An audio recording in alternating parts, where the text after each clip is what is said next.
Verano de 1994. ¿Tú qué estabas haciendo en el verano del 94? Déjame que piense. Yo había acabado el colegio y empezaba en septiembre el instituto. Bueno, claro, como yo. Un buen cambio de pantalla, ¿eh? Pero me refería a qué estabas haciendo ese verano en concreto. Nada del otro mundo. Estaría aburrido enredando por Oviedo, con las calles medio vacías, con el balón de un lado para otro, saltando las vallas de los colegios para ver si me dejaban jugar en alguna pachanga. Al rey de la pista. Cagalera, el mundialito. Movidas así. ¿Tú te acuerdas de un tío al que llamábamos maniobras? Claro, joder. Uno que hacía siempre movidas con el balón. Rabonas, pisadas, ruletas, cistas. No te acababa de regatear nunca, pero te mareaba que daba gusto. Pues ese tío salió una vez en el día después porque era muy colega, al parecer, de Prosineski. Bueno, para. Vamos a llegar a un acuerdo. Prosi. Pues no te creas que es mal título para el capítulo. Corto, directo, sencillo. Vaya pastelón que has montado para llegar hasta aquí. Oye, ¿y eso de azul oscuro? Porque cuando era pequeño, mi padre me regaló una camiseta azul clara como muy cutre. Y encima traía el escudo del Oviedo aparte para que se lo cosieras tú. ¿Y? Pues que era un azul como el del Celta de Vigo, y le dije que eso no valía, que para que fuera del Oviedo tenía que ser azul oscuro. ¿Seguro que es por eso? Claro, ¿qué otra cosa podría ser? No lo sé. ¿Carbón?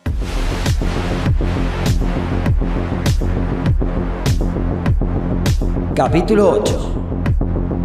Prosi.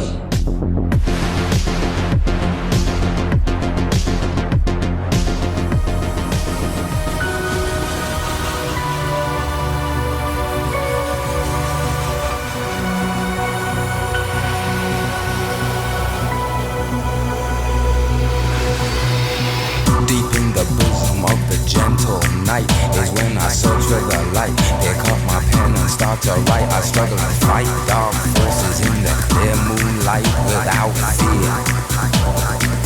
Insomnia. I can't get no sleep.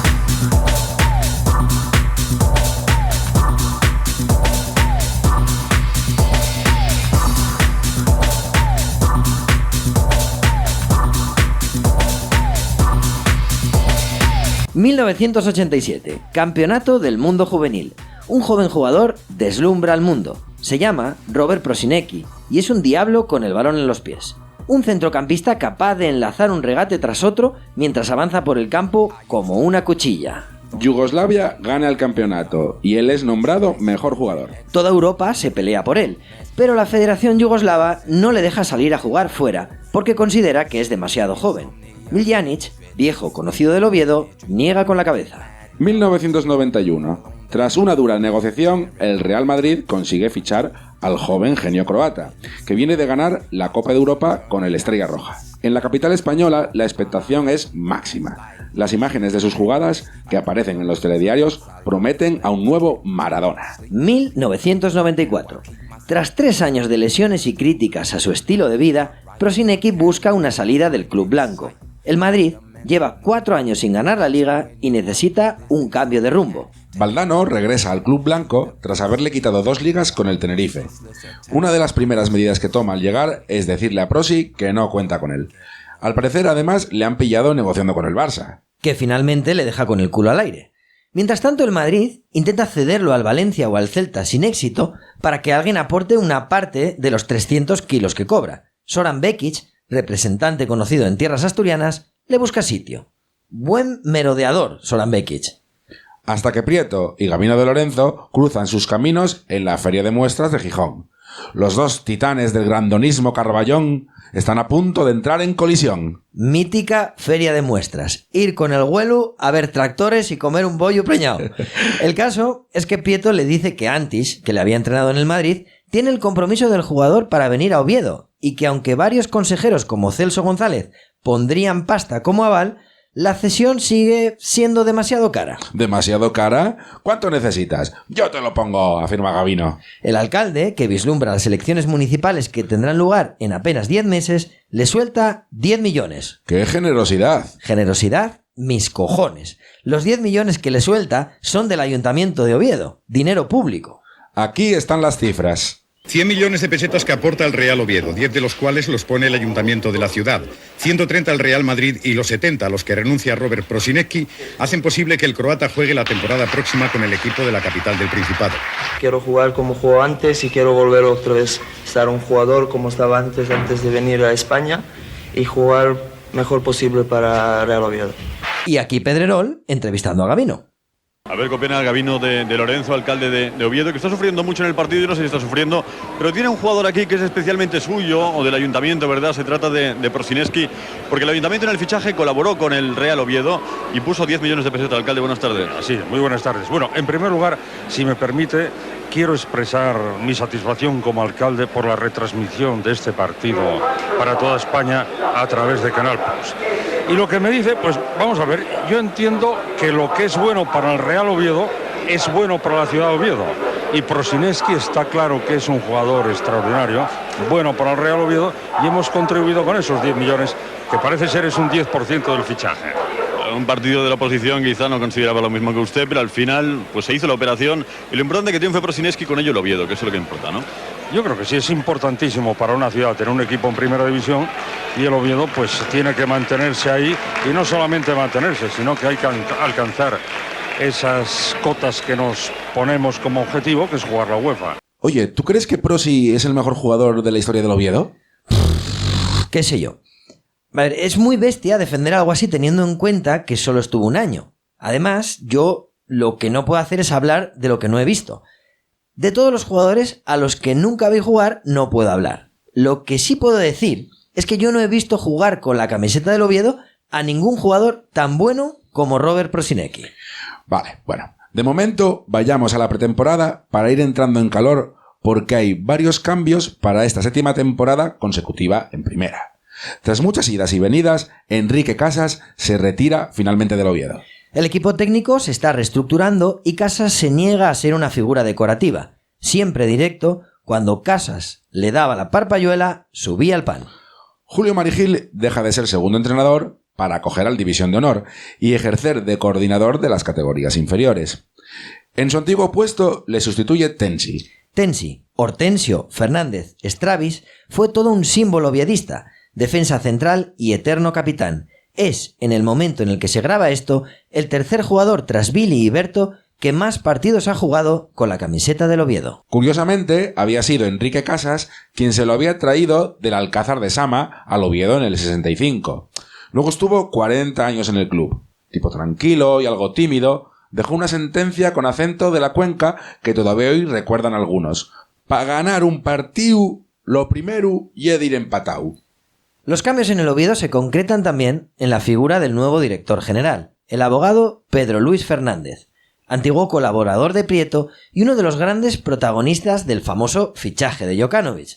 Como cada año se habla de la venta de Cristóbal y de deshacerse de jugadores con fichas altas como Carlos, Jokanovic o Yerkan, pero el único que sale es Viñals, al que Antic no quiere. Bueno, y el Cacho, que también se pira al Lleida. Un clásico, grande el Cacho. Sietes firma su primer contrato profesional. Al parecer, había estado un año en el Sporting Juvenil, que lo había echado meses antes de que el Oviedo lo fichara. Además, el club le hace también contrato profesional al delantero Oli, muy del gusto de Antich. También se habla de dar oportunidades a otros jóvenes como Ivanania o César, que ya han debutado en las selecciones nacionales inferiores.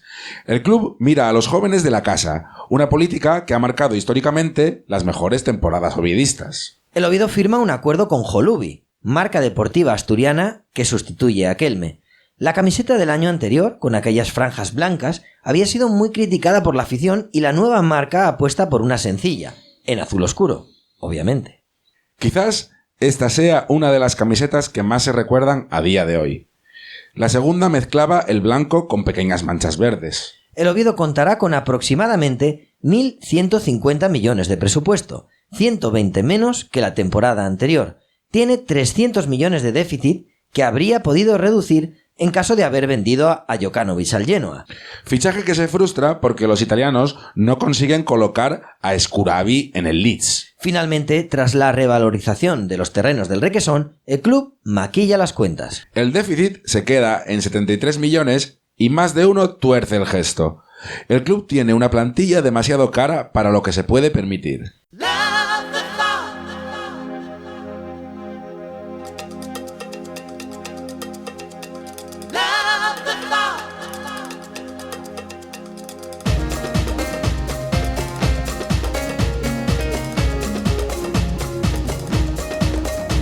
Sliding down an endless road, taking friends or moving alone. Pleasure at the fairground on the way. It's always friends that feel so good. Let's make amends like all good men should. Pleasure at the fairground on the way. Walk around, be free and roam. There's always someone leaving alone. Pleasure at the fairground on the way. And I love the thought of coming home to you, even if I know we can make it. Yes, I love the thought of giving hope to you, just a little ray of light shining through. El 7 de agosto de 1994, el Oviedo y el Depor se miden en Ribadeo por el trofeo Enma Cuervo. Que palma por 1-0 el equipo asturiano, como es tradición. Una semana después, Prosi se presenta en el Tartiere ante 1.500 aficionados. El croata dice que está encantado porque lleva todo el verano entrenándose solo desde que el Madrid lo apartara. El día 16 de agosto se disputa el Ciudad de Oviedo. Este año el invitado es el Barcelona. En la segunda parte, Jankovic le hace un caño a Koeman, se planta solo delante de Lopetegui y lo fusila. 1-0. Pero Stoichkov, siempre inspirado en Oviedo, empata a pase de Iván Iglesias a 7 minutos del final. Y así se llega a los penaltis. El Oviedo se impone en la tanda después de un fallo de Guardiola y se lleva el trofeo. Prosi, fuera de forma todavía, contempla el partido desde la grada. El 18 de agosto, apenas 2 días después, comienza la 7ª edición del Trofeo Principado. Hasta la fecha, empate a 3 torneos para cada uno. Aunque de los 11 partidos disputados, el Oviedo haya ganado 8 y el Sporting 3. Que llega al torneo con una situación interna un poco jodida. Y 2 facciones enfrentadas, la del presidente y máximo accionista Manuel Calvo y la de una oposición cada vez más numerosa que encabeza Pepín Fernández, vicepresidente, que es el que tiene mayor capital representado con 110 millones. Pero que necesita reunir hasta 250 millones en acciones en la Junta Extraordinaria del 3 de septiembre, para optar a su sucesión.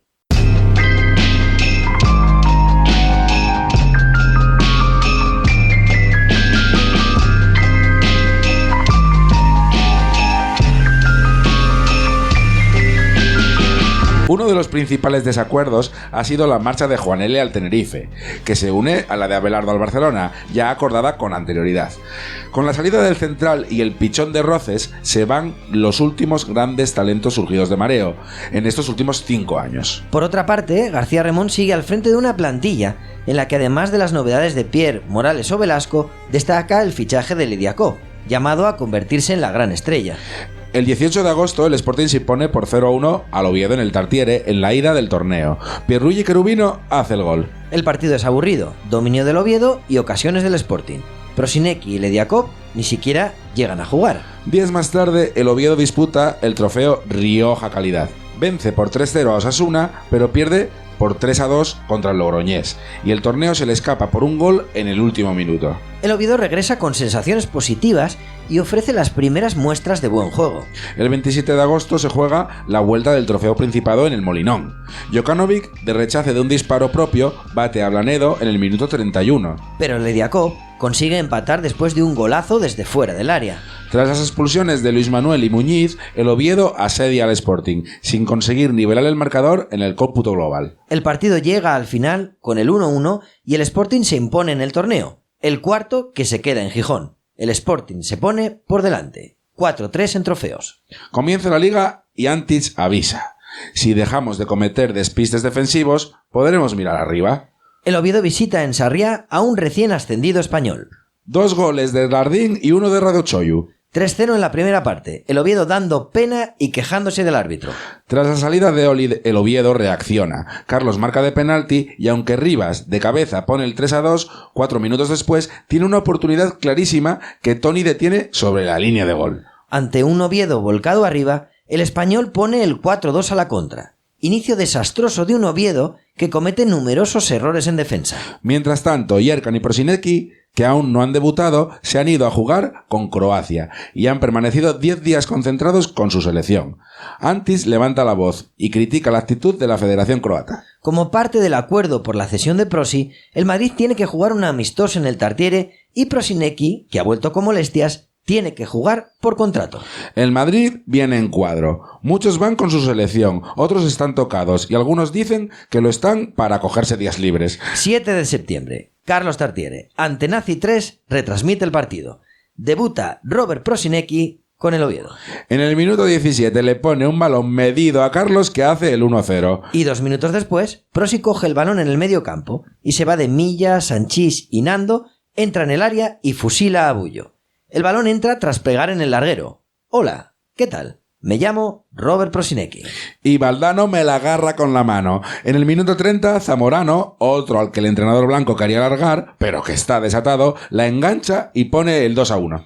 Pero en el descanso ocurre algo que pasa desapercibido para todos, pero que sin duda cambiará la historia del Madrid. Valdano saca a un joven delantero de 17 años que ha visto entrenar en el segundo equipo. Se llama Raúl. Y lo hace empatando el partido en el minuto 76 con un gol de delantero centro, gol de pillo, remate rápido y poco ortodoxo, en el que también Rafa pone de su parte para que entre. Golazo auténtico. Aquí estamos. Observar cómo define con la puntera del pie izquierdo. Es decir, este chico no lo conozco, pero me ha impresionado cómo ha definido una pelota difícil de observar. Llegan en la última zancada. Esto está de los grandes goleadores, lo que ha hecho este chico en pista, de lo que nos ha demostrado Kini y Santillana, en definitiva. Esto es de los grandes, como ha definido una pelota dificilísima. Mora, esa misma semana, debuta con la sub-21 y 7 es convocado, espera su oportunidad. El 12 de septiembre, el Oviedo recibe en el Tartiere a otro recién ascendido, el Compostela. Ese día los jugadores visitantes se pusieron a calentar donde habitualmente lo hacía el Oviedo. Y los carballones les dijeron que se fueran al otro campo y como no les dio la gana, casi acaban a hostias. Recuerdo a Carlos y a Jokanovic saltando como fieras. Al final salió Fernando Castro Santos, el entrenador del Compostela, y les dijo a sus jugadores que se fueran en paz al otro campo. Mola saber que tienes en tu equipo gente dispuesta a morder si hace falta. Total, que el partido comienza y la primera media hora es espectacular. Carlos hace el primero a pase de Armando en el minuto 10. Y el propio Carlos, tras una combinación brillante de Prosinecki y Jokanovic, pone el 2-0 en el 28. El Oviedo mueve la pelota con fluidez y los dos centrocampistas bailan al Compostela. Pero a partir de ahí llega el apagón. Y el Oviedo se muestra incapaz de retener la pelota. Los gallegos se animan y los azules comienzan a sufrir abajo. En su descalabro los locales se dejan empatar en casa. Esa semana empezaban las fiestas de San Mateo y Prosi tenía que tirar el cohete, pero al parecer se durmió y llegó tarde. Perico Delgado, que andaba por allí para correr el Criterium de Ases, le sustituyó y la gente acabó encantada igual. Mítico Criterium de Ases. En la siguiente jornada el Oviedo pierde en Zaragoza por 2-1, a pesar del gol de Carlos, que también falló un penalti, pero que ese día llegó a los 100 tantos con el conjunto Carballón. Ya está por pleno derecho en la historia de los grandes goleadores del Oviedo. Lángara, Galán, Herrerita, Marianín, Carlos, Diego Cervero. ¿Diego Cervero? ¿No? No nos adelantemos, paso a paso. En la jornada 4, el Atlético visita al Tartiere. En el minuto 28, Sietes hace una gran jugada por la banda y pone un centro a Armando que se adelanta a Pirri y la enchufa gol. Un gol que sirve para sumar su primera victoria y salir del hoyo en el que estaba metido. Con Prosinecki y Jokanovic algo deslucidos, Berto sostiene al equipo con su habitual pundonor. ¡Motorín! En la siguiente jornada el Oviedo palma contra el Valencia por 1-0, la primera de 3 derrotas consecutivas. La segunda sería en casa contra el Tenerife por 1-2 y la tercera contra la Real por 3-1. En los dos partidos marca Carlos, que lleva 6 goles en 7 partidos. El Oviedo se sitúa penúltimo con 8 goles a favor y 14 en contra. Prosinecki y Jokanovic, las dos grandes estrellas, no están rindiendo a buen nivel y el equipo continúa concediendo demasiado atrás. Antis, por primera vez, comienza a ser cuestionado. El 23 de octubre el Oviedo se impone al Sevilla con un gol de Prosinecki en el minuto 10 de una calidad acojonante. Mata el balón con el exterior, espera su momento y bate por debajo al portero. Primer gol en la Liga del croata. El Oviedo repite victoria en la jornada siguiente, también en casa contra el Valladolid. al que un exjugador suyo, Janko Jankovic, sentencia en el minuto 60. Aire nuevo para los carballones que a trancas y barrancas comienzan a despegar. El mismo día que Rominger bate el récord de la hora por segunda vez, el Oviedo visita al Barcelona en el Camp Nou. Stoichkov marca el gol de la victoria ante un Oviedo que terminó con uno menos por la expulsión de Andrés. En la jornada 11, un Oviedo muy superior al Deportivo de La Coruña se impone por 2-0 tras un balón que Cristóbal se encuentra en el área y lo enchufa a gol para poner el 1-0. Y un cantadón del portero Canales que se traga un disparo de Rivas desde casa, Dios. Tercera victoria consecutiva en casa y solo un gol recibido en los últimos 4 partidos. El Oviedo comienza a carburar.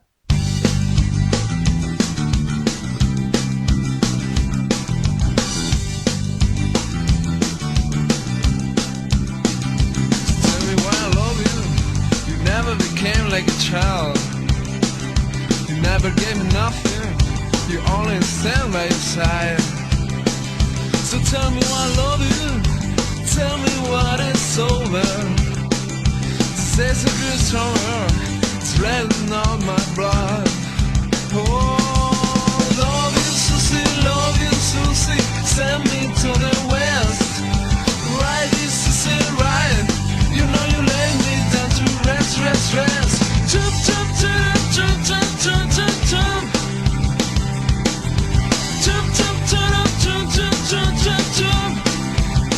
Vamos a ver, ¿qué es para ti un equipo de fútbol? ¿Cómo? Te pregunto que ¿qué es para ti un equipo de fútbol? ¿Una institución? Joder, vaya preguntas, colega. Una institución, como diría Egea, ¿no? Pero más cosas, la plantilla, el estadio, el vínculo con un lugar. O sea, un sentimiento. Aunque suena la mierda que se dice cuando no te quieres esforzar mucho en describir algo. Es un poco un conjunto de todo eso, pero para cada uno ser de un equipo tiene un sentido diferente. A veces lo somos por nuestros padres, o porque nuestros amigos ya lo eran antes de que nos interesaran a nosotros. Ser de un equipo es algo social, comunitario, algo que va unido a los otros. Claro, hay una cultura que lo rodea, unos mitos. Y en definitiva una admiración y una pasión que tiene sentido vivirla en común. Sí, pero nos vamos del punto, yo no quería ir por ahí. En realidad me refiero al sujeto colectivo que se esconde tras un club. Sujeto colectivo. Pero que esto es un podcast de fútbol, hostia. A ver, supongo que un equipo es una mezcla de la institución, la directiva, los accionistas, la afición, todo eso, ¿no? Sí, todo eso. Pero a veces la continuidad temporal depende de que una de esas patas sostenga a las demás en su ausencia. En Estados Unidos, los equipos son franquicias con una estructura fuerte y mucha pasta detrás, que a veces se cambian de ciudad. Y más que afición, tienen público, espectadores que animan al club que se instala donde viven. En la oferta tengo baloncesto, béisbol y fútbol americano. ¿De cuál me hago socio? A eso voy. Creo que el mercado en la actualidad ha hecho de los grandes clubs grandes multinacionales sin anclaje local. De hecho, cada vez hay menos jugadores locales en las plantillas. Por eso me interesa entender cómo la masa social oviedista, tanto en 2003 como en 2012, en pleno desmoronamiento institucional, carcomida por la falta de solidez organizativa y sumida en la más absoluta insolvencia económica, fue capaz de encarnar a ese sujeto colectivo, de asumir ser el Oviedo. Sí, ya te veo. Como una especie de desplazamiento temporal. Ante la incompetencia del club, al Oviedo los estuvo su hinchada. Y encima 2 veces. Parece como si fuera contra el espíritu de los tiempos. Eso es. Durante un momento excepcional, el Oviedo no tuvo su sede en el Carlos Tartiere o en el Requesón, sino que de alguna forma se desbordó fuera de su estructura para inundar toda la ciudad. Sin ese impulso de los aficionados por salir y llenar Oviedo para manifestarse, está claro que el equipo hoy estaría muerto o sería otra cosa. ¿Y? Pues que el Oviedo demostró que antes que un club es una afición, una masa social que puede volver a sujetarlo y relanzarlo cuando sea necesario. Una garantía de continuidad. Ya bueno, pero también me imagino que si le preguntas eso a un aficionado de otro equipo, también podría decirte lo mismo. Claro, vale. Pero la diferencia es que la afición del Oviedo tuvo la oportunidad de demostrarlo y lo demostró. 2 veces. ¿Cuánta gente habrá con la camiseta de "Yo no abandoné al Oviedo" en tercera, enmarcada en casa como prueba de su lealtad? ¿Y cuántos habrá que se la compraron después? Bueno, no empecemos con purismos y con carnés y certificados de oviedismo. La gente apoya a un equipo o a otro sin que nadie tenga que venir a extenderle un certificado. Cierto. Una afición se hace por agregación y no por genealogía, por pureza o por medallas en combate. Pero bueno, que ya te veo venir por dónde vienes. Vamos a hablar de la afición del Oviedo. Claro, me parecía injusto no haberlo hecho antes. Y en ese punto es interesante detenerse. A veces, las fechas importantes en una historia pasan desapercibidas cuando suceden y cobran sentido tiempo más tarde. Exacto. Por eso es importante recordar o conmemorar la fecha de fundación de un grupo que sirvió de motor para aquel movimiento popular en 2003, Sin Macchiari. El 19 de noviembre de 1994, un grupo de chavales, algunos de ellos procedentes de las Brigadas Azules, fundan North Boys, el germen del principal grupo de animación del Oviedo en el momento en el que se graba esto. Sin Macchiari, bueno, nada, fue una idea que tuvimos al principio, queríamos un nombre un poco original, que no fuera como todo el resto de los grupos ultras, y decidimos buscar un nombre especial. Rebuscando en una enciclopedia de la Nueva España, pues encontramos unas tropas que servían con los romanos que se llamaban los Sin Macchiari y nos gustó el nombre. Al principio tuvo mucha controversia porque era un nombre complicado, pero bueno, al final triunfó. Al principio no dábamos un duro por el nombre, pero que es un nombre es complicado de escribir, complicado de todo, pero bueno. No fue el original, ¿eh? Sí. El original es North Boys, el grupo cuando se funda en el 94 es North Boys, se utiliza a la mitad de temporada y como no gustaba mucho el nombre en inglés, era algo que evocaba un poco a Brigadas Azules, a la peña que había antes, se cambió y fue cuando ellos buscaron lo de Sin Macchiari. Utilicemos la fecha para mirar atrás y entender mejor el oviedismo. Porque una afición no es solo una masa desordenada y bulliciosa de miles de aficionados, sino también la suma de pequeñas organizaciones y grupos de animación que van definiendo su idiosincrasia. Entender un equipo deportivo es sin duda entender su afición. Dentro de un club, lo que le pasa al equipo es solo una parte. La otra, y a veces fundamental, es lo que le ocurre a la afición que lo apoya, el respetable. Claro, nosotros no vamos al campo solo a ver un partido, vamos también a vernos entre nosotros. Sabemos que somos parte de otra cosa distinta al club. Eso es. Aprovechemos para hacer un pequeño repaso. Mucho antes de los primeros grupos ultras surgidos en los 80 en España, ya habían proliferado otras organizaciones conocidas como las peñas. En el país, a lo largo del siglo XX, ya se habían fundado peñas relacionadas con los toros, la gastronomía, el juego, el fútbol.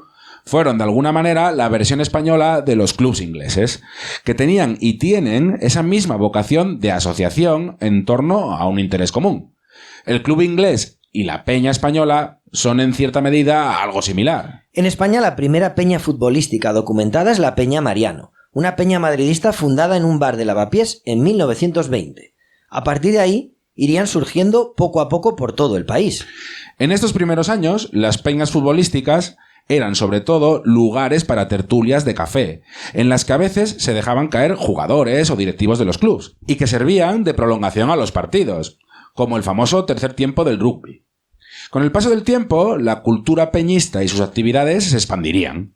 Las peñas comenzaron a ir a los estadios con pancartas para identificarse como entidad, a organizar viajes y a pagarlos con iniciativas propias como las porras o los sorteos. Sus miembros podían oscilar entre un puñado y varios cientos. En cualquier caso, se trataba de asociaciones informales, sin reconocimiento jurídico, pero con pequeños estatutos y sede en algún bar. Justo al lado de donde estaba Galerías Preciado y antes el mítico chalet de la familia Tartiere en la calle Uría. En los años 60 proliferaron por goteo, pero hay un acontecimiento que les hizo cobrar una mayor relevancia o quizás una mayor conciencia de sí mismas como elemento central del club. Es un claro precedente de lo ocurrido en 2003 y algo de lo que ya se habló en este podcast. En la temporada 70-71, el Oviedo está descalabrándose por los puestos de la zona baja de Segunda División.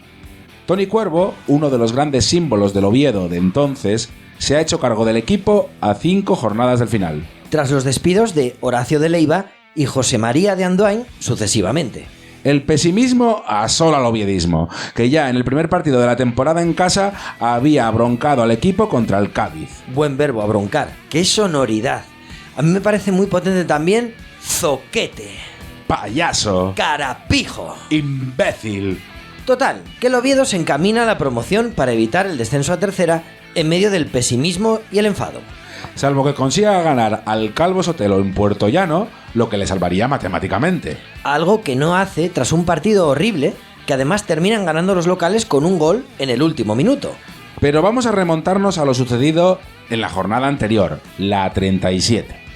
El Oviedo se muestra incapaz de ganar al Betis en casa y vuelve a empatar a 0 en medio de una sonora pitada. Es el 29 de mayo del 71. 7 hombres se temen lo que va a ocurrir. Enrique Miranda Blanco, Benjamín García García, Emilio Peñarroya, Manuel Menéndez Álvarez, Ángel Alonso Fernández, Segundo Rodríguez Menéndez y Saturnino Escobedo, el impulsor de la idea. Son los encargados de firmar y repartir unas octavillas en las que se propone la creación de una asociación de peñas oviedistas, la primera organización como tal de la afición del Oviedo. Pretenden mantener a la afición unida para evitar el descenso a tercera. 6 peñas, junto a la mencionada Rivoli, acuden a la llamada: Caramelo, Mesón Feudal, Rosal, Orballo, Juan y Velasco. El primer partido de la promoción lo disputa como local el Oviedo. El 13 de junio de 1971, el Oviedo juega en casa contra el Palencia y se impone por 2-0 con goles de Del Cueto y Galán. Pero la llamada a la unión de los 7 no parece surtir mucho efecto. Una parte del público abuchea al equipo, mientras la iniciativa de estos incondicionales parece quedar sepultada por el enfado masivo. Pero sí funciona una semana después. El 20 de junio, el Oviedo juega en La Balastera, Valencia, la vuelta de la promoción. Es la primera gran movilización coordinada de la afición, que se vuelca con el equipo, articulada en torno a estas peñas pioneras. El Oviedo se salva del descenso imponiéndose por 1-2. Por primera vez, la afición del Oviedo se organiza. La experiencia será el germen de la asociación. Así nacerá la FAPA, la Federación Asturiana de Peñas Azules, que dirigirá Manuel García Rodríguez. Y al que irán sucediendo en el cargo, con el paso de los años, Faustino Nomparte Fernández, Jesús Riesgo Morán, Serafín Abilio, Rufino Río Pedre y Herminio García García. Requisito: tener al menos 25 socios. Hasta llegar a los 4.500 asociados desde el principio. Siempre me ha gustado leer los nombres de las peñas al entrar a un estadio porque me resultan muy evocadores de las referencias de un equipo. Por aquel entonces se oían estos nombres: Artabe y Chus Herrera, las más numerosas. La Santina, Gemelu, Calichi, Alto Buenavista, Goyín, Las Dos Vías. Arizona, Piloñesa, Taoces, Tiesu, Antón, Hermanos Cuervo, Paquito, Emilín, Pachón, Borbolla, Ritmo Club. Con el paso de los años, otras nuevas se irían fundando mientras iban desapareciendo las antiguas. Algunas adquirirían terrenos e incluso crearían equipos de fútbol para asociarlos al Oviedo como cantera. La historia del Oviedo, como decíamos antes, es también la historia de su afición, y más concretamente la de sus peñas. Cuya asociación cambiaría de nombre en 2003 para pasar a llamarse APARO, es decir, la Asociación de Peñas Azules Real Oviedo.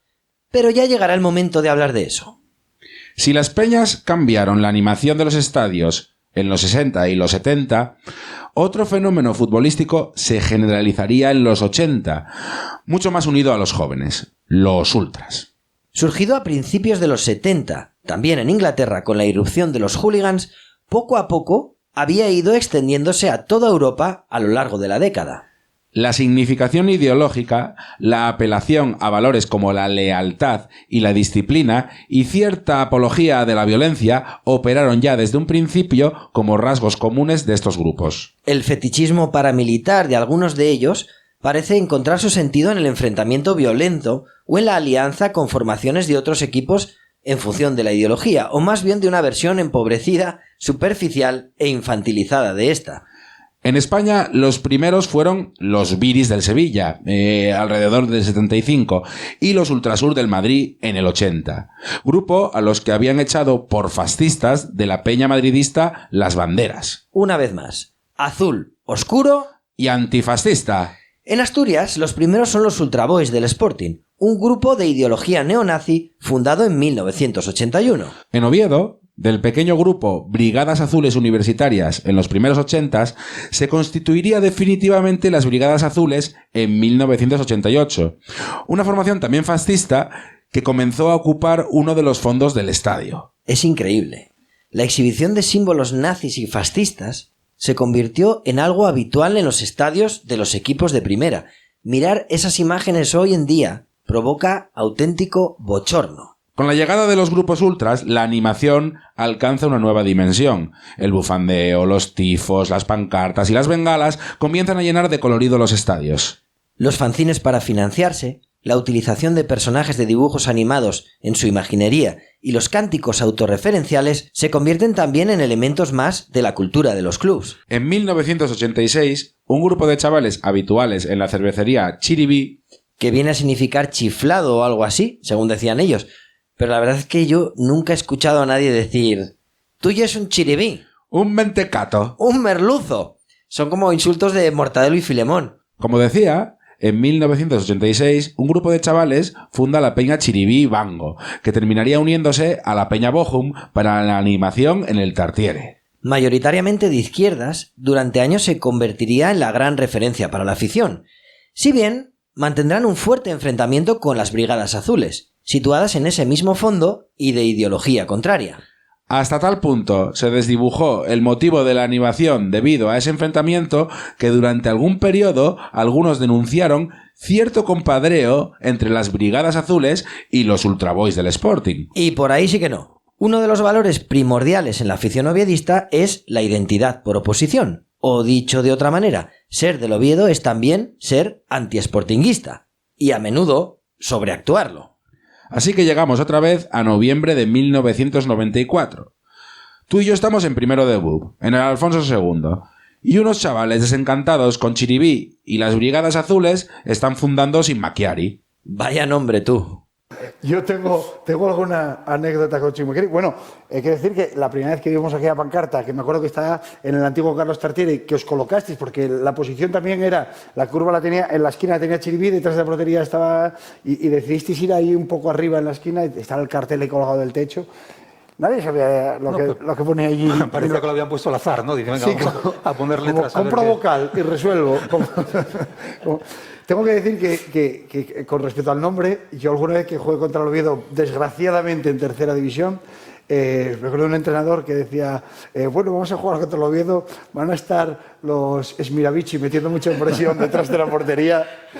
Dijo Smiravici en el partido de ida, y como nos reímos en el partido de vuelta, dijo, perdón, sin mariachis, que también vamos acercándonos, ¿eh? La verdad es que es bastante original, pero de una simbología algo confusa. Al parecer se refiere a un grupo de mercenarios astures que colaboraron con los romanos durante su invasión del territorio. Vamos, ¿unos colaboracionistas del invasor? Más bien, un grupo de mercenarios a los que se les pagaba por combatir junto a las centurias romanas en otros territorios. Así, de alguna manera, al no tener a todos esos guerreros en los territorios astures, estos se pacificaban con mayor facilidad. Sea como sea, este nuevo grupo de ultras se irá abriendo camino tras la imagen de Patán. Oviedismo, apoliticismo y antiesportinguismo. Su historia formará parte también de la historia del Oviedo, como la de toda su afición. Olivares, el Diamante Nieto, Cadillac, Chiribí el Jorobu, Coyoto, Fañagüetu, Frisuelos, Esteban, Diego Cervero... ¿Qué coño haces? Iris, Irreductibles Oviedistas, Isidro Lángara, Julio Marigil, La Parpayuela, El Berrón, Asgaya, Oviedín, Blues Brothers, ¿Qué coño Mario haces? Prieto... A ver, nada, tío, es que esto mola muchísimo, lo de los nombres de las peñas, es un vicio. La 12 Carballona, Siempre Campa, La Regenta, La Viana, Lugones, Minuto 50... ¿Y si se estableciera una cantidad de tiempo para pasar de tu campo cuando tuvieras la posesión? ¿Y si el portero no pudiera coger la pelota en ninguna cesión? ¿Qué cojones sé yo? Podemos echar la tarde con este tipo de ocurrencias, vamos. Madre mía, vaya humos. Cuánta resistencia al cambio. Sigamos avanzando, que puedo sentir las malas vibraciones flotando en el aire. El empate en Vigo supone el primer punto fuera de casa en la temporada. En la siguiente jornada, un buen Oviedo, algo maltratado por el árbitro, empata a 0 con el Betis en casa. A ceros otra vez. no voy a decir nada. Solo que detrás de la portería, en uno de los fondos, aparecía en azul, en la zona de brigadas azules, Skinheads. Algo más allá, la Peña Bochum y en la esquina los Chiribís. Es increíble durante cuánto tiempo se permitió esa mierda. ¡Ay, Españita y sus tripas! Date una vuelta por YouTube o por Twitter para ver un poco cómo va la movida. Sí, bueno, por no hablar de que siguen grupos como el Frente Atlético por ahí montándola bien fino. Y muchos otros. Prosi, a pesar de estar tocado, sale en la segunda parte y deja un montón de detalles. Ir al Tartiere a verle jugar a él y a Jokanovic es una puta gozada. El Oviedo visita el Bernabéu, pero esta vez Prosinecki no puede jugar por contrato. Los merengues están en plena campaña electoral. Un tal Florentino Pérez, ¿te suena? Sí. Terminará perdiendo las elecciones contra Ramón Mendoza unos meses después. En lo deportivo, Valdano le ha dado un impulso a un equipo que ha recuperado el buen juego y la confianza. El Oviedo, sin embargo, da la cara e incluso puede adelantarse, pero Carlos falla varias ocasiones y deja al Madrid irse con vida al descanso. A los azules les cuesta mucho marcar, y esa losa pesará a menudo a lo largo de la temporada. Generan, pero luego no saben rematar. Finalmente, Zamorano deja de espaldas y Raúl, el mismo chavalín de 17 años que había debutado en el viejo Tartiere y que en estos momentos ya es toda una sensación en el Madrid, dispara gol. 1-0. Minuto 57. En otra jugada iniciada por Raúl 2 minutos después, Laudrup termina resolviendo con un disparo lejano que Mora se zampa. 2-0, cantadina y pacasina. Si alguien se acuerda de este partido, seguramente sea por la cantidad de hostias que se repartieron entre Redondo y Jokanovic durante todo el partido. Hartos de los codos del argentino, Jokanovic le clavó los tacos en el tobillo al argentino y el lance terminó con la expulsión del serbio y la rotura de ligamentos de Redondo. Carlos se quejó en la prensa de que el centrocampista madridista se había pasado todo el partido provocando a los oviedistas. A comer pasto, burros, les decía. Ya, pero aunque tú seas un canchero argentino, yo vengo de la puta guerra. ¿Eso le dijo? No, hombre, eso lo digo yo. Total, que la broma le sale a Jokanovic con 3 partidos de sanción. En la siguiente jornada, el logroñés visita Oviedo. Carlos, en el minuto 55, hace el único gol. 2 puntos importantes para salir de la zona peligrosa. El delantero de Úbeda, al jugar su partido 15º de titular, renueva automáticamente su contrato. En principio. Anda, que vaya acuerdos más raros que hacían. En la siguiente jornada el Oviedo visita a Albacete y respeta la tradición de perder allí sin jugar a una puta mierda. Hasta ese momento había palmado en los 4 partidos jugados en el Carlos Belmonte y no había sido capaz de meter ni un solo gol. Jornada 17. El Oviedo recibe al Atleti de Bilbao en el Tartiere después de haber caído contra el Compostela en 32avos de la Copa del Rey esa semana. Irureta dirige a los vascos y Ziganda es el 9 titular. Carlos adelanta al Oviedo al principio de la primera parte. Pero el árbitro se empeña en equilibrar el partido y expulsa a Oli tras 2 amarillas disparatadas. Una expulsión que le costará el derbi además. El Oviedo no está teniendo suerte con los arbitrajes esta temporada. Y en la segunda parte, Julen Guerrero empata de rebote para los bilbaínos. Un punto perdido en un partido que se tendría que haber ganado, con un Prosinecki desatado. Y así llega a la jornada 18, la del primer derbi de la liga. Los azules visitan Gijón. Hasta ese momento los oviedistas solo habían sido capaces de sacar un punto fuera de casa en toda la temporada. Esta será una losa en el rendimiento durante todo el año. Por su parte, un Sporting que no levanta cabeza. En el mercado de invierno acaba de fichar a Iechini, ante el mal rendimiento del equipo. Pero en el reconocimiento médico ocurre algo insólito. El doctor de la Fuente descubre que tiene el ligamento cruzado anterior de la rodilla izquierda roto, y en vez de debutar, termina en el quirófano. Hostia, ¿y andaba jugando por ahí con el ligamento roto? No tengo ni puta idea. Oye, ¿te acuerdas tú de lo de... ¿cómo era aquello? Nun, ye, kini... Ye, Kini. ¿No te acuerdas de eso? Hostia, tío. Se cantaba eso, me acuerdo yo. También acaba de comprar el Sporting a Hugo Perico Pérez para reforzar a los gijoneses. Algunas cosas han cambiado desde el enfrentamiento veraniego. La situación institucional del Sporting en estos últimos meses ha estado marcada por la inestabilidad. Finalmente, tras el duro enfrentamiento entre la facción de Manuel Calvo y la de Pepín Fernández, el pulso se decanta por este último. Tras un periodo en el que asumió el cargo de presidente de forma interina Herminio Menéndez. Herminio Menéndez, el piragüista. Sí. Bueno, K1 y K1 y K2 y una piragua. Tócate los huevos.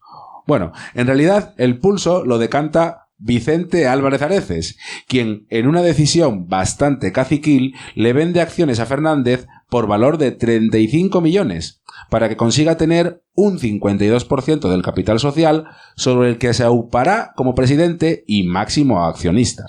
Pepín puso les perres y Areces su más sincera amistad. Ya ves. En cualquier caso, el ayuntamiento se reserva acciones por valor de 11 millones para seguir formando parte del club y poder intervenir así en sus decisiones. Areces seguirá teniendo una gran influencia en el Sporting durante muchos años, algo a menudo cuestionado en el propio club, y sobre todo por su más irreconciliable enemigo años más tarde.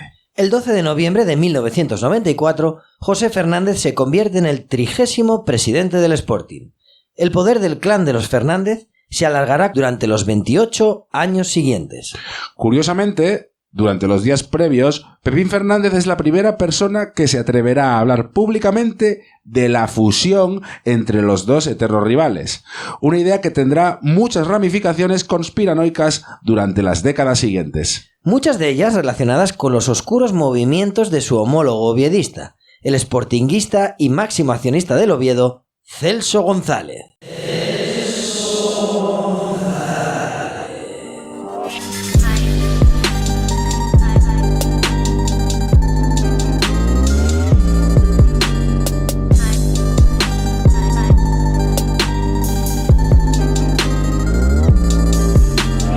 Un campo único con su pelotazo urbanístico, pero sobre todo un equipo para gobernarlos a todos, un equipo para encontrarlos, un equipo para atraerlos a todos y atarlos en la oscuridad. En la tierra de Mordor, en los fuegos del monte del destino, el señor oscuro Sauron forjó en secreto el anillo regente para controlar a todos los demás. En ese anillo descargó toda su crueldad, su malicia y su voluntad de dominar todo tipo de vida. Un anillo para gobernarlos a todos. Durante la semana, a Berto se le calienta el morro y en pleno proceso de negociación dice que cree que el Oviedo no tiene ningún interés en renovarle. Será el principio de muchos desencuentros, y eso que Antich, que le llama Bertín, siempre le pone por las nubes en público. Pero vamos al partido. El Sporting lleva 10 jornadas sin ganar y el Oviedo se presenta ante su máximo rival como un equipo que mueve bien la pelota y que genera ocasiones en ataque, pero que luego falla una y otra vez. Jokanovic vuelve tras la sanción por la hostia Redondo. En el minuto 37, Pierre adelanta al Sporting de cabeza en un terreno de juego en un estado lamentable. Los gijoneses, muy intensos, dominan el primer tiempo y tienen varias ocasiones para ponerse con 2-0, pero las desaprovechan. Y aunque salen en trompa en el segundo tiempo, físicamente comienzan a decaer tras el primer cuarto de hora, y el Oviedo se recompone. En el minuto 73, Ablanedo no puede despejar bien un balón disparado por Jankovic, que había hecho una gran jugada, y Carlos hace el empate remachando sobre la línea de gol. ¿Un remache? Un por si acaso. Un no te preocupes que ya la empujo yo, que me coge más cerca. Uno de esos de ¿estás seguro de que no entraba sola y lo has hecho para quedarte el gol? Maldito hijo de la gran... Y así termina el partido. Un empate en un partido en el que el Sporting mereció un poco más. Lediakov, Hugo Pérez, que debuta ese día, y Prosinecki, como iba siendo habitual, son de largo los mejores del partido. El resultado no sirve para que ninguno de los dos se aleje de la zona peligrosa. La primera vuelta termina con un partido que pondrá el foco en un jugador que hasta entonces apenas despuntaba en el equipo. Oliverio Jesús Álvarez González. ¿No vas a poner la música? A ver, dijimos que no íbamos a poner la música esta todo el rato, pero si quieres la pongo, ¿eh? Como veas. El Oviedo recibe al Racing de Miera y Miguel Sánchez en el Tartiere. Oli es un chaval que hasta la fecha ha jugado 12 partidos en primera sin ver puerta. Es su tercera temporada asomando por el primer equipo y curiosamente ya ha conseguido hacer 7 goles en Copa del Rey. Viene de la universidad y en el Vetusta ha hecho partidos muy buenos que han llamado la atención de Antich. Tiene además la enorme suerte de coincidir con Carlos, que se convierte en su gran valedor y lo apadrina en los entrenamientos. Juntos practican el remate y Oli aprende rápido de las lecturas y movimientos que hace el jienense en el área. Oro puro. Ratonuco, obetense, voz nasal, 21 años, camiseta remangada y zurdo cerrado, se estrena en el minuto 10 con un derechazo preciso que sube el 1-0 en el marcador. En el minuto 37 el Oviedo se queda con uno menos por expulsión de Sietes, que saca con la mano un remate que entraba a gol. Mora le para a Setién el penalti y el Oviedo llega vivo a la segunda parte. Con uno menos, Prosinecki y Jokanovic mueven la pelota de lujo y el Oviedo enciende el Tartiere. Olin marca en el 56 el segundo, de nuevo con la derecha. Y luego de cabeza, otra de sus especialidades, completará con un golazo de bandera el hat-trick. 10 minutos después, el Oviedo se queda con 9 por la expulsión de Prosinecki, que se estaba saliendo, al intentar darle una patada al exoviedista Tomás sin balón, además. Aunque el Racing acorta distancias, el marcador se queda en el 3-1 final. Victoria de mérito y buen fútbol. Oli se presenta en sociedad.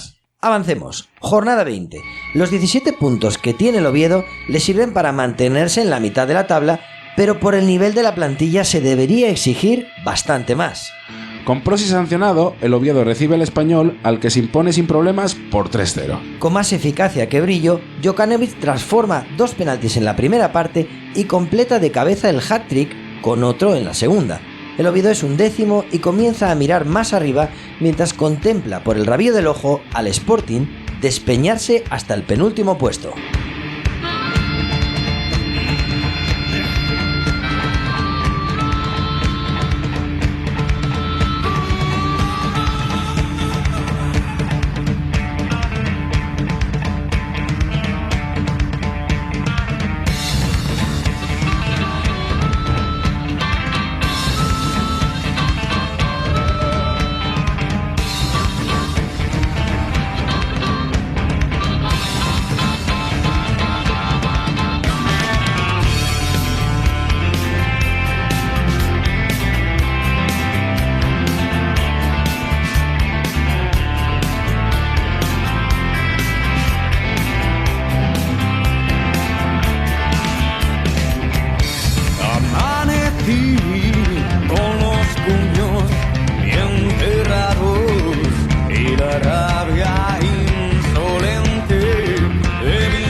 En la siguiente jornada, el Oviedo visita al Compostela. Una ocasión perfecta para estrenarse fuera de casa. En una jugada de primero de estrategia, Armando saca con fuerza de banda, Jokanovic se adelanta para peinarla hacia atrás y Carlos la mete de cabeza para adentro. Luego corre a celebrarlo con Billy, el delegado del Oviedo, que era quien había propuesto la jugada. Sin embargo, el Oviedo, muy sólido sobre el campo, se deja empatar en el único disparo recibido, tras una falta de entendimiento entre Prosi y Jokanovic en el centro del campo. El punto sabe a poco, y el Oviedo sigue sin ganar fuera de casa. En la siguiente jornada, el Zaragoza visita al Tartiere y el público pita y abuchea a Prosinecki sorprendentemente. Una parte de la afición le considera culpable del error que supuso el empate del Compostela durante la jornada anterior. De hecho, a pesar de los recitales de conducción, regates y pases que acostumbra ofrecer el croata, no todos están convencidos de su rendimiento. Algunos le reprochan que sea un chupón y que a menudo ralentice el juego con sus habituales amagos. Pero te aseguro algo, de aquí a final de temporada no habrá nadie en toda la ciudad que no se haya dejado convencer por su talento. El partido no puede ser más representativo de esta circunstancia. A pesar de los pitos, Prosi se sale y hace uno de los mejores partidos vestido de azul. Nada más empezar la segunda parte, el croata atraviesa el terreno de juego con una conducción larguísima y le da el balón a Manel, que pone el 1-0. Pero Poyet empata de cabeza tras un córner un cuarto de hora más tarde. El partido parece que va a acabar en empate. Se está a punto de llegar al límite del tiempo reglamentario. Buah, el tiempo reglamentario, el esférico, la medular, los aledaños del estadio, el colegiado, el electrónico, la línea de cal, el cancerbero, el travesaño, la amonestación, el ariete, el zaguero, el colista, el vértice del área, el punto de castigo. Ya, que nos cebamos. Tendríamos que instalar un sistema que nos protegiera del gilipollismo, para cuando se nos vaya mucho de las manos. Pero como una alarma, ¿no? O algo así. O más bien como un dispositivo con descargas eléctricas. Con descargas eléctricas. Suena razonable. Marca Acme. Y cuando nos meta una sacudida, se nos ve el esqueleto como en los dibujos animados. Bueno, a ver, como iba diciendo, estamos al final del partido y el árbitro señala falta. Prosinecki se la pide y desde más de 30 metros la clava en la puta escuadra. El partido termina y el Tartiere se rinde al genio croata. En la siguiente jornada, el Oviedo visita el Calderón. En uno de esos partidos, a tumba abierta, que parece un tiroteo. Las ocasiones se suceden desde el principio. En el minuto 28, Geli abre el marcador, pero en el 32, Prosi se la deja medida para que Oli haga el empate. Ya en la segunda parte, en el minuto 51, después de una gran jugada de Oli, Carlos pone por delante al Oviedo. Pero 3 minutos después, ole, Cholo Simeone empata el partido. Y más tarde le hace un penalti a Sietes que transforma a Prosineski. El partido parece ya del Oviedo. Pero ya en el descuento, Mora se traga un disparo lejano de Vizcaíno y regala el empate. Otro punto tirado a la basura. Ese día se estrenaba en el banquillo Alfio Basile, que no resistirá hasta el final de temporada en el banquillo. Que ocupará el año siguiente Radomirantis. No hagas spoiler. ¿Cómo voy a hacer spoiler si todo esto ya ha pasado? Ya.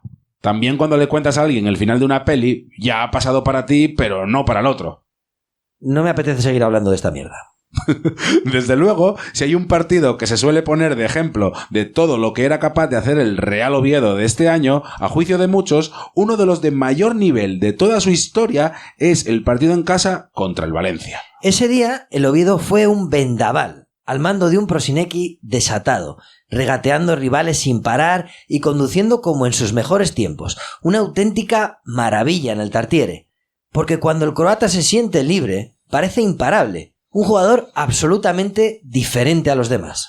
Bajo la lluvia, en un terreno de juego embarrado y en un estadio lleno de bengalas, el Oviedo se impone con un único gol de Jokanovic en medio de una tormenta de buen fútbol y oportunidades falladas. El equipo está que se sale, y todos hablan del Oviedo de antes, ofensivo, creativo y valiente. En ese momento es octavo, a 3 puntos de la UEFA. La euforia ha vuelto a la capital asturiana. Ese mismo día, un chico tímido de Avilés de solo 17 años bate en Barcelona el récord nacional de triple salto juvenil en pista cubierta, que lleva casi 20 años vigente. Se llama Yago Lamela.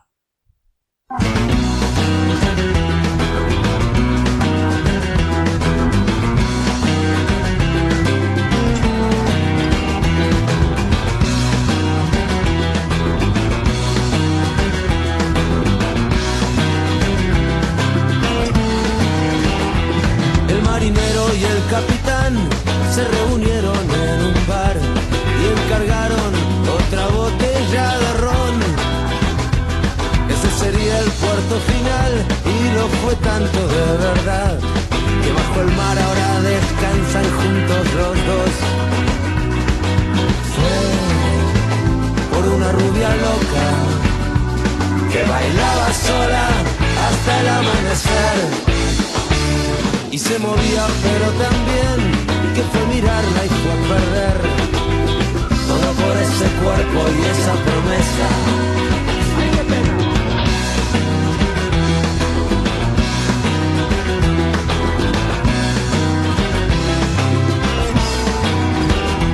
Mayo de 1995. Oviedo celebra sus elecciones municipales. las quintas desde la llegada de la democracia. En estos 4 años en la alcaldía, la figura de Gabino de Lorenzo ha cobrado unas dimensiones inesperadas. El alcalde ha conseguido que no se deje de hablar de él en todo este tiempo, hasta el punto de dejar la marca del PP en un segundo plano. De hecho, con el permiso de Vicente Álvarez Adeces, otro titán del grandonismo, se ha convertido en el político asturiano más conocido en la región. Estas elecciones son antes que nada un examen de todo lo que ha hecho desde que ocupó su cargo en 1991. Todos hablan de él, los que le adoran y los que le odian. El Gabino populachero y algo bocazas que había surgido del compadreo de los chigres y el paisanaje de Oviedo se ha convertido en un gestor manirroto, en ese hiperactivo y fanfarrón alcalde que le ha cambiado la cara al centro de la ciudad sucia y deteriorada antes de su llegada. Además de un imparable generador de noticias que mantiene siempre el foco fijo sobre él, sabe cómo piensan los ovetenses, pero sobre todo sabe qué creen que dice la ciudad sobre ellos mismos, y sabe cómo influir en esa autoestima urbanística sobre la que levantará su enorme poder. Cuando el barco llega a la ciudad, las mujeres salen y los hombres solos bajan a los bares, y esa noche todo vale. Y sientes tu corazón latir al ritmo de esta milonga que es la milonga del marinero y del capitán. Fue por una rubia loca que bailaba sola hasta el amanecer, y se movía pero también que fue mirarla y fue perder todo por ese cuerpo y esa promesa. La soberbia y las ínfulas de esta pequeña capital de provincia han caído rendidas bajo sus famosos planes de choque, esa imparable agenda estival de obras que llenará la ciudad de plazas con fuentes ostentosas y farolas decimonónicas, una huella kitsch que sobrevivirá décadas a su mandato. Y que en realidad tiene que ver con los contratos con la empresa Mobiliario Urbano S.A., que además de las farolas puso también jardineras, papeleras, baños, relojes... Y que instaló el mismo mobiliario en otras 700 ciudades más con las que tenía contratos suscritos. Originalidad no mucha, pero faroles sí, 35.000 llegaron a poner en Oviedo con el paso de los años. La máxima de Gabino es construir y gastar en lo que se pueda ver, no como Masip, el anterior alcalde, que había invertido en el saneamiento y en otras obras estructurales necesarias pero difíciles de vender. Porque, amigos, si no se puede presumir de ello, es como si no existiera. Bueno, pero recordemos que Masip era también quien había impulsado la peatonalización del centro de la ciudad. Sí, pero al ritmo lento y tedioso que le caracterizaba. Y es que si Masip era un gestor austero y responsable, Gabino es el derrochador entregado al hedonismo que se va a pulir los fondos del consistorio en cuanto le den la tarjeta y pueda empezar a quemar plástico. Y ese, y no otro, es el punto de partida de esta historia. Allí donde empieza todo. Los dineros de Avelino. Bien, vayamos entonces a 1991. Entra Gabino de Lorenzo y sale Antonio Masip, el alcalde empeñado en dar abrazos a todos los ovetenses por los barrios. El niño de papa, emparentado con el Oviedín del alma. Hijo de alcalde, con calle y todo en la ciudad, Valentín Masip. Como Manuel Álvarez Builla, Longoria Carvajal, López Mulero o el Capitán Almeida. ¡Hombre! Capitán Almeida, mi calle. Bueno, a este le quitaron la calle por lo de la memoria histórica, para ponerle el nombre de Fernando Alonso. Unos se enfadaron porque dijeron que había muerto intentando sofocar un incendio, como un héroe o algo así. Pero al parecer, según otros, lo que quería rescatar del incendio eran armas, no personas. Que no es lo mismo. En las arcas, el concejal de Economía de Masip, Avelino Viejo, más adelante síndico del Principado, ha dejado 3.200 millones de pesetas. Gabino se frota las manos.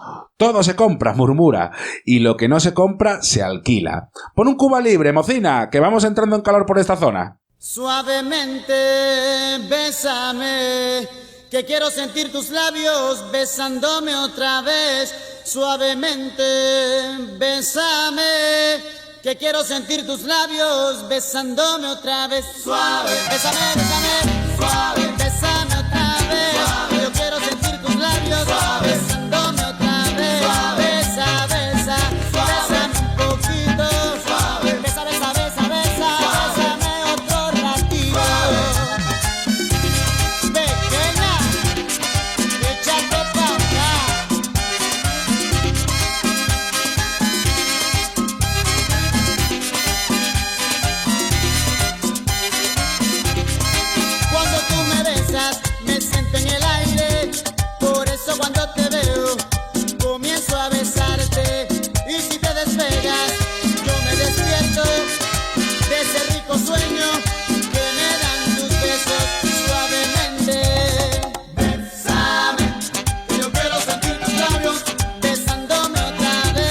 Una de las primeras medidas al llegar al puesto de alcalde es la de reducir considerablemente la frecuencia de celebración de los plenos. Ya nos vamos a ver los caretos lo suficiente. Desde luego, la rendición de cuentas, la transparencia y la rigurosidad administrativa no van a ser todo lo exquisitas que deberían. Buenos eufemismos te curras. Desde el minuto 1 comienza, por tanto, a pulirse las perras para que se vea, para que luzca, para no acabar como Masip, vamos. ¡Qué saneamiento ni qué pollas! Piedra y ladrillo, ¿qué es lo que les gusta? A Gabino le encantan las obras porque tiene alma de jubilado, o más bien porque sabe que a los jubilados les gusta mirar y comentar las obras que hace. Y en Oviedo hay muchos jubilados mirando obras. Y esos son muchos votos para Gabino. ¿Ves cómo se cuadran las cuentas? La primera ocurrencia es la de anunciar un metro, que no se hace, claro, porque es una gilipollez, pero que sirve para hacernos una idea de lo que vendrá. Y como decíamos antes, a pesar de haber estado rajando incansablemente de Masip y de su plan de limpieza, rehabilitación y peatonalización del casco antiguo, ahora es él quien se lo apropia y lo amplía. De hecho, aunque mucha gente cree que fue idea suya, en realidad Gabino había estado en la oposición dando la matraca para que no se hiciera poniéndole pegas a todo. Lo importante no es la idea, es vender la idea. El tráfico en el casco urbano quedará cerrado definitivamente en septiembre de 1992. El primer gran golpe de efecto lo crea con la famosa fuente de la Plaza de América, aquella que todos conocerán como la Gabinona, que se empieza a construir sin que siquiera se haya adjudicado el proyecto. Primero lo hacemos y luego ya resolvemos lo de los papeles. Me paso por el forro de los cojones todos los principios que han de regir la contratación pública. Transparencia, igualdad, legalidad, calidad... Deja de dar la turra, soy un visionario y no permitiré que vuestra gris burocracia nuble mi mirada larga, cargada de futuro. Gabino, que es fotógrafo aficionado, sorprende a los obetenses editando y haciendo buzoneo con unos folletos de la fuente llenos de fotografías horteras hechas por él mismo. El personalismo de este recién llegado provoca indignación en algunos y en otros vergüenza ajena. Sus planes de choque veraniegos no esperan por nadie. En San Lázaro tira la Chimeneona, el último reducto de la vieja fábrica de cerámicas Paino frente al Veneranda Manzano, lugar deteriorado convertido en punto de venta de drogas y consumo. En el centro modifica la Plaza Trascorrales a toda hostia, saltándose trámites e impedimentos. Donde, por cierto, levantaron unos muros absurdos que Patrimonio les ordenó derribar. Al frente de la locomotora está Javier Sopeña, personaje oscurísimo de esta historia, una de las claves para entender el gabinismo. Si quieres estar de mi lado, déjate de remilgos morales, los flojos que se bajen del tren. Sopeña es un concejal tránsfuga del CDS que se había pasado al equipo de gobierno de Gabino en sustitución de su compañera destituida, Cuca Ballaure, que había puesto el grito en el cielo ante las constantes irregularidades del ayuntamiento en la adjudicación de las obras. Y a la que habían hecho el vacío por su negativa a introducir una leve e irregular modificación en el Plan General de Ordenación Urbanística que beneficiaría la liberalización de parcelas para construir, tal y como pedía Serafín Abilio, jefe de la patronal de los constructores. Y ahí es donde levanta la mano Sopeña y dice: yo no tendría problema en firmar. Gabino le mira y sonríe. Tienes cara de ser un buen número 2. Esa es la cuestión. En este ámbito, las pequeñas irregularidades dan lugar a las grandes tramas de corrupción. Eso es, porque la corrupción no es una cuestión de casos aislados, nunca lo es. En realidad siempre es estructural y siempre necesita de las distintas expresiones del poder para articularse. Políticos, funcionarios, jueces, banqueros, periodistas... Efectivamente. Pero vamos al lío. En su primer plan de choque veraniego inaugura la peatonalización de Gil de Haz y la gran reforma del Campo San Francisco. Y siempre con una buena speech al final, con gaitas e intervenciones socarronas y un poco faltosonas también. ¡Ey! ¡Come, que te ha pagado! Al año siguiente comienzan las polémicas adjudicaciones a dedo de los nuevos parkings subterráneos. La peatonalización del centro elimina aparcamientos, lo que a su vez beneficiará a estos concesionarios. Porque el poder es una cuestión de equilibrios. Te quito de aquí y te pongo de allí. Ahora eres más amigo mío y ahora ya no. Ahora te vienes a cenar a mi casa, ahora me ando con ojo al salir de ella por si acaso has mandado a sicarios a que me partan las piernas. Las reformas no paran. Se renueva el mítico Café Español, otro de los centros neurálgicos del gabinismo, y se instala la famosa estatua de Úrculo, el hombre con las maletas de la Plaza Porrier. y se le cambia la cara a plazas emblemáticas de la ciudad, como la del Paraguas, la de Daoiz y Velarde, la de la biblioteca y sobre todo la plaza de la catedral. También se ensanchan las aceras de la calle Uría y de Fruela. El ritmo es vertiginoso y la fiscalización de todo lo que sucede en los numerosos frentes imposible. En la confusión del ruido y el polvo de los 1000 taladros que agujerean la ciudad, surgen 1000 sospechas que Gabino acalla intimidando cortante a aquellos que tratan de hacerle las preguntas correctas. Nadie lo va a parar. En este tiempo acondiciona el campus de Milán y la plaza Longoria Carvajal. Fíjate, cuando se inauguró la fuente de esta, que se terminó a toda prisa para llegar a las elecciones, se inundó el kiosco que está adosado a la fuente. Y el jodido Gabino se puso sobre la marcha a dirigir personalmente las obras para remendarlo, sin proyecto de reforma ni pollas. ¡Fuera de aquí, que no tenéis ni puta idea! Aquella sensación de poder e impunidad describe con precisión al personaje. También en estos años se inauguró el Centro Cívico, segundo centro comercial de la ciudad, tras la construcción de las Salesas en 1982, y se impulsó una limpieza de fachadas de más de 100 edificios, un auténtico lavado de cara de la ciudad. Y también se reformó la Plaza del Pescado, que está al lado del ayuntamiento. ¿Te acuerdas de lo mal que olía? Ya te digo. La cosa viene porque un día Gabino se calentó y dijo: aquí no se vuelve a vender pescado ya en la puta vida porque esta peste es impresentable, joder. Se huele el pescado desde mi despacho. Así no puedo invitar a gente importante porque me da vergüenza. Y así fue como la Plaza de Trascorrales, que así se llama la Plaza del Pescado, pasó a convertirse en el fartódromo, el lugar de las grandes bacanales gabinistas. Y es que para entender todo este periodo, hay que saber que el gabinismo fue, antes que nada, un empacho salvaje de personalismo. Gabino impuso una disciplina férrea entre los suyos, a los que siempre tenía en tensión. Sus broncas eran tan famosas como temidas eran sus purgas. A su lado se temblaba, y se sudaba, y nunca se descansaba. Lo único que el alcalde admitía era la obediencia ciega, así como ser percibido por parte de su equipo de gobierno desde la más estricta infalibilidad.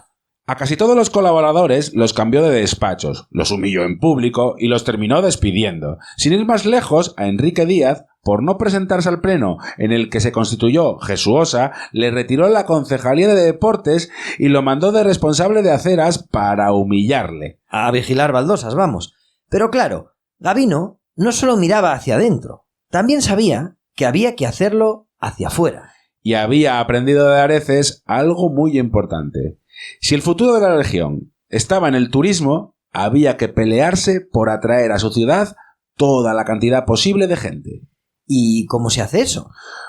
Pues poniendo la ciudad en el mapa, como Tini, llamando la atención, intentando que los telediarios hablen de ti, que las imágenes de tu ciudad se vean fuera. Por ejemplo, trayendo a estrellas de la música, ¿no? Como hizo él, como Tina Turner, Sting, Dire Straits. A Gabino se le enciende la bombilla, saca los dineros de Avelino y los pone a funcionar. El primer concierto gordo en Oviedo es el de Elton John, en julio de 1992. Es uno de los 4 que el inglés ofrecerá en España dentro de esa gira, y por algún motivo los organizadores deciden que su telonero sea Tomatito, que regresa a los escenarios tras la muerte de Camarón, al que Gabino había traído al San Mateo del año anterior. En Oviedo el concierto es un fracaso económico, 23 millones de pesetas de pérdidas. Quien conoce la ciudad sabe cómo está en julio, vacía. Y además sale a la luz la cantidad de invitaciones que el ayuntamiento ha repartido. Cerca de 6.000. 6.000. La cuarta parte de ellas se las dio a los taxistas por hacerle publicidad al concierto en sus taxis. Alicia Castro Masabeu, miembro del poderoso clan, termina perdiendo el cargo de concejala de festejos a pesar de que se encontraba de vacaciones durante el concierto. O quizás por ello.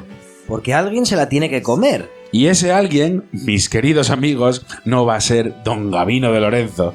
El concierto dicen que está bien, pero Mr. Rocketman llega a Ranón en avión privado y resulta ser un gilipollas integral que apenas se para con la gente o atiende a la prensa. En definitiva, resulta ser un fracaso. Pero no os preocupéis, porque el desastre económico se superará sin problemas en cada uno de los siguientes intentos.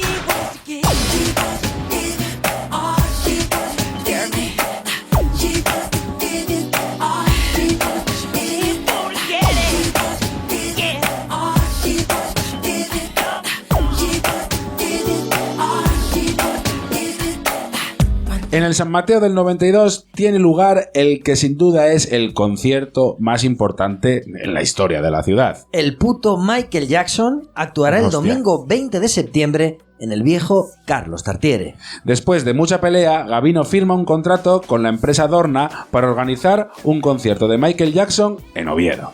Pero a escasos días se cuela en la jugada un italiano llamado Pino Sagliocco, mítico promotor que mueve conciertos de la superestrella americana para Dorna, y que a lo largo de los años traería a España a los Rolling, a Queen, a Sinatra o a Madonna, entre otros muchos. Y que se había traído antes a Oviedo a Camarón y a Elton John. De ahí vino la oportunidad de contactar con la gente de Michael Jackson para meter a la capital asturiana en la gira europea del D'Angelus. Sagliocco es un buen nombre de promotor de esos que se arruinan 20 veces y 20 veces se vuelven a montar en el dólar. Pez gordo Sagliocco, mano rápida Sagliocco, fajo de billetes Sagliocco. Está bien. Aquí tienes.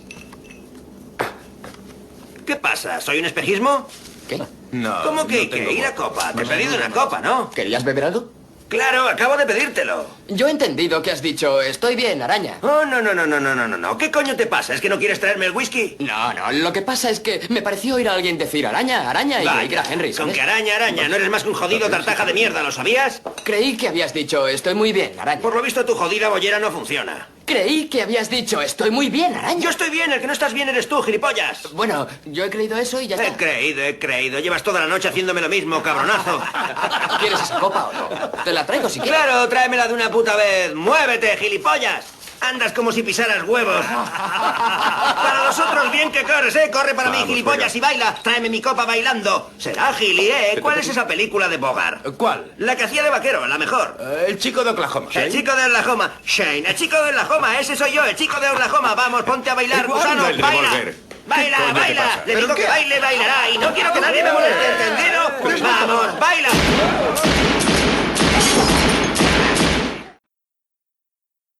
Gavino recibe su llamada después de haber anunciado el concierto meses antes. Malas noticias, amici.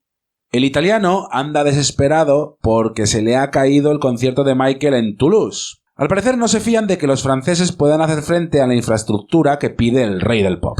La gira europea de Jaco se basa logísticamente en dos escenarios paralelos que se mueven de un lado a otro en camiones junto a los técnicos y montadores. Uno quieren moverlo entre Madrid y Barcelona y el otro se lo van a traer de Francia tras romper el acuerdo para que les cuadre el resto de las fechas. Pero toda esta movida supone el cambio de un día en la fecha del concierto, que pasa del domingo al lunes. Más de uno que vivía fuera no pudo ver a Jackson por las maniobras del señor Pino Sagliocco. Cuando Michael llega a Ranón, un niño le sale al paso con un ramo de flores. Pero al verle, el guaje sale corriendo mientras llora a gritos. ¡Alerta roja! Nunca infravalores el instinto de supervivencia de un niño, amigo. Hay algunos que lo tienen afilado desde el puto minuto 1. En las horas previas al concierto se mete en su habitación del Reconquista. El colega no asoma al focico ni para saludar por la ventana. Y entonces, contra todo pronóstico, sale del hotel Ruiz Mateos en plan telonero a decir su gilipollez. Soy el tío de Michael Jackson. Soy negro por dentro.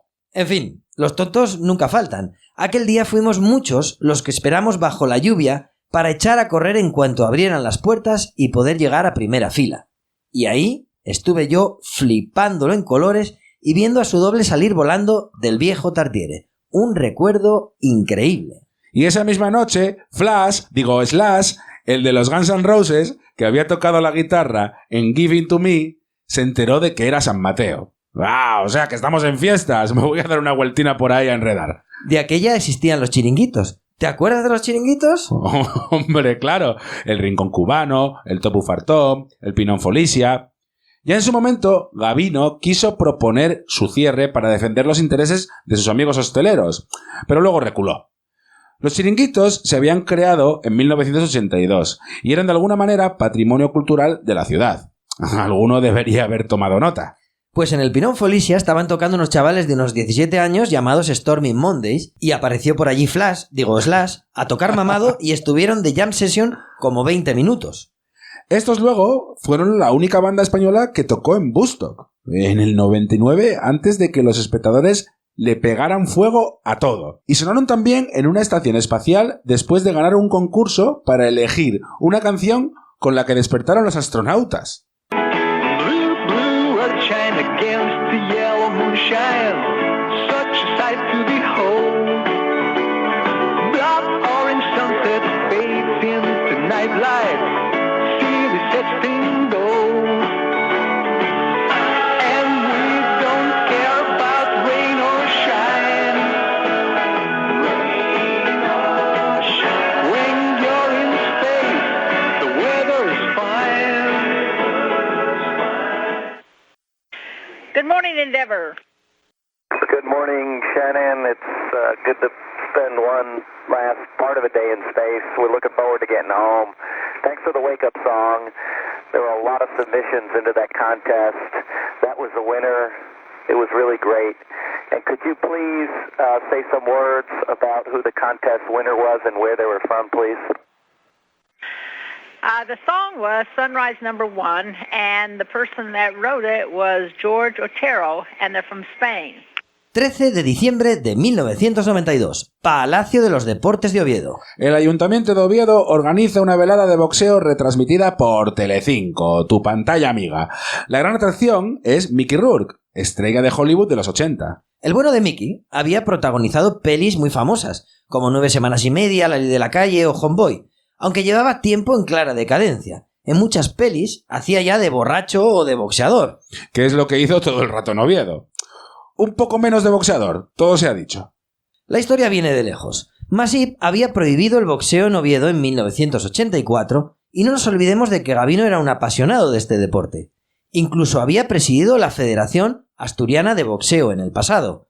De alguna manera, esto era para él una especie de venganza. Supongo que al alcalde, don Gabino de Lorenzo, le habrá encantado, ¿no? Hombre, yo estoy encantado. Y en primer lugar, si me permiten, quiero expresar el reconocimiento de la ciudad de Oviedo hacia Telecinco por haber escogido, por haber tenido la deferencia de elegir esta ciudad como lugar para celebrar el tercer aniversario de este magnífico programa que es Pressing Boxeo. Muchas gracias. Yo, si me permite el señor alcalde, creo que a quien hay que dar las gracias es precisamente a usted, a su corporación municipal, que se han volcado de una forma increíble para poder traer este magnífico espectáculo a una ciudad tan importante como es Oviedo. Bueno, pero es que yo creo que este espectáculo es muy importante para una ciudad también. Supone una proyección de la misma a nivel no solo nacional, sino internacional. Creo que se está televisando, se va a televisar para 16 países. Por tanto, eso supone una proyección de la imagen de nuestra ciudad muy importante. Y hay que colaborar y apoyarlo porque así lo entiendo. Sin embargo, ha habido alguna que otra queja por parte de algún grupo político. Bueno, están en su derecho, desde luego, ¿no? Naturalmente, ellos tienen la libertad también de expresarse. Esto es lo grande de la democracia. Pero al final, los que el pueblo ha elegido libremente para que gobiernen una ciudad son los que tienen que tomar las decisiones. Y a mí me han elegido para eso, y las tomo. El combate, todo él, es una fiesta del mal gusto y la vergüenza ajena. Samantha Fox, Grace Jones, Loreto Valverde y Poli Díaz, el potro de Vallecas. Están todos. ¡Cierra la puerta! El combate, un amaño bochornoso con un púgil canadiense, es algo parecido a un baile de borrachos enfadados. Los dos amagan y apenas se tocan para no hacerse daño. Tras los 10 minutos de papelón, le dan como ganador a Mickey Rourke, por supuesto. El público se pone a pitarle a lo bestia y el tío empieza a hacer cortes de manga a la peña sin parar. Luego, el Poli Díaz y él montaron una pelea en la discoteca La Real de madrugada en plan Bud Spencer y Terence Hill. Cocaína, putas, reservados y comportamientos impresentables. Luego, contra todo pronóstico, Mickey Rourke remontaría su carrera y volvería a hacer cosas molonas en el cine. Ya te digo.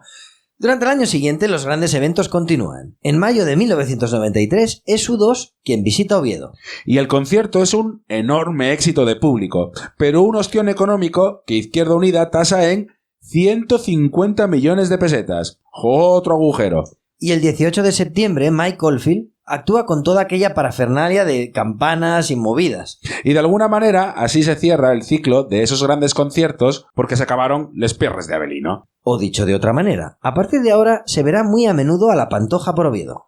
Y tras estos 4 años de emociones, se llega a las elecciones municipales. A Gabino no le gusta hacer mítines, sino inauguraciones y espichas. es una campaña electoral populachera y festiva, hecha a su imagen y semejanza. Aunque es respetado en el PP por su éxito en Oviedo, Gabino no traga al presidente del partido en Asturias, Isidro Fernández Rozada, ni este a él. Por eso intenta meter de candidato a la presidencia del partido a Jaime Reinares, uno de sus concejales más obedientes. Pero Cascos, secretario general del PP nacional, lo para. El mítico fuck.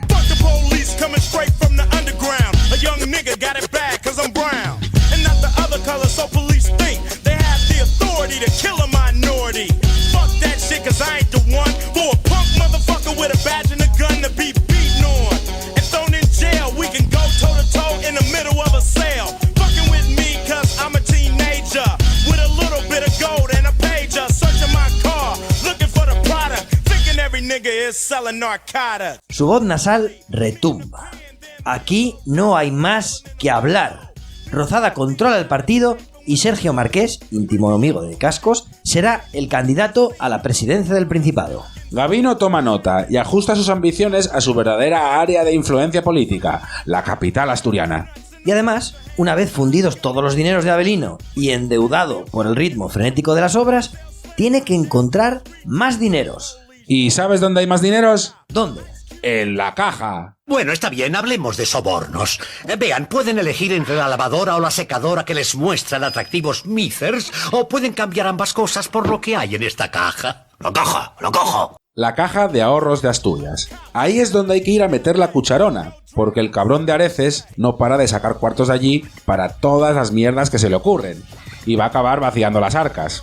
¿Nunca te has preguntado por qué el PSOE presentaba a aquellos candidatos tan endebles en las municipales de Oviedo? Igual hay que empezar a hablar del pacto Soma-PP, el principio de lo que luego sería el pacto del Duernu. Déjate de duernos. Lo que pasa es que Fernández Villa es una persona muy sociable y tiene muchos amigos, amigos empresarios, amigos políticos, amigos constructores, muchos amigos. Y a todos esos amigos les gusta ganar dinerito. A veces les gusta comprar y a veces les gusta vender. Y a veces pues no les llega el dinero. Pero como también tiene amigos en la caja, ellos le pueden dar ese crédito ventajoso, ese pequeño empujón financiero para que les llegue. Pero claro, esto de la caja es una movida, porque a pesar de la amistad y la profunda cordialidad que reinan en la institución, en el fondo son partidos políticos los que la manejan con sus propios intereses. Eso es. Y si sabes que los de tu partido en Oviedo siempre se están poniendo tontos, mirando cómo y dónde se mete y se saca el dinero, pues entonces te las apañas para que salga de alcalde otro que no sea de tu partido. Por ejemplo, los del partido de Gabino, que también es amigo tuyo porque os conocéis de hace años de Ensidesa y al quien también le gustan mucho los negocios. Muchos amigos. Pero primero tienes que liarla en la sede de tu partido, es decir, en el PSOE de Oviedo. Amiguísimos. Liar la parda para que salga un pardillo al que los no lo mejores vote amigos. ni la madre que lo parió. Y no se te olvide que tienes superpoderes, porque tienes la chequera, ese chorro de pasta del sindicato que pone a todos a bailar cuando y donde tú quieras. Es como tener el bolo de la pachanga. Se juega como y cuando yo diga. Como dijo Cantinflas, pues ahí está el detalle. Como decías, lo que Villa se propone hacer es montar un buen movidón en la AMSO, el PSOE de Oviedo, para poner de cabeza de lista a alguien que no tenga ni puta idea de lo que esté haciendo. Por eso, una de las primeras jugadas es limpiar a Venceslao López, presumible cabeza de lista que llegará milagrosamente a la alcaldía más de 20 años después de aquello, y al que por entonces el sector de Soma no lo quería ni en pintura. La guardia pretoriana de Villa entra en escena en la casa del pueblo y echa a Venceslao y a todos los de la tribu, como llamaban a su corriente crítica. Y luego cambia las cerraduras de la sede para que no puedan volver a entrar después de ser expulsados. Y el hombre de paja que coloca en su sustitución es Álvaro Cuesta, del que se dice que la Caja de Ahorros supo agradecerle sus favores firmando contratos con su despacho de abogados. Villa abre y cierra grifos por todas partes. Y deja a Gabino el camino despejado a la alcaldía. Porque Álvaro Cuesta es una especie de Mr. Bean de la política, un candidato al que dejan vendido casi sin publicidad en la campaña, sin dinero para pegar carteles y con un discurso casi amateur. La Caja de Ahorros de Asturias abrirá ya desde entonces sus puertas a Gabino y a esa ingeniería político-empresarial que formará el PP de Oviedo y el Soma de José Ángel Fernández Villa. ¿El Tigre? el Tigre.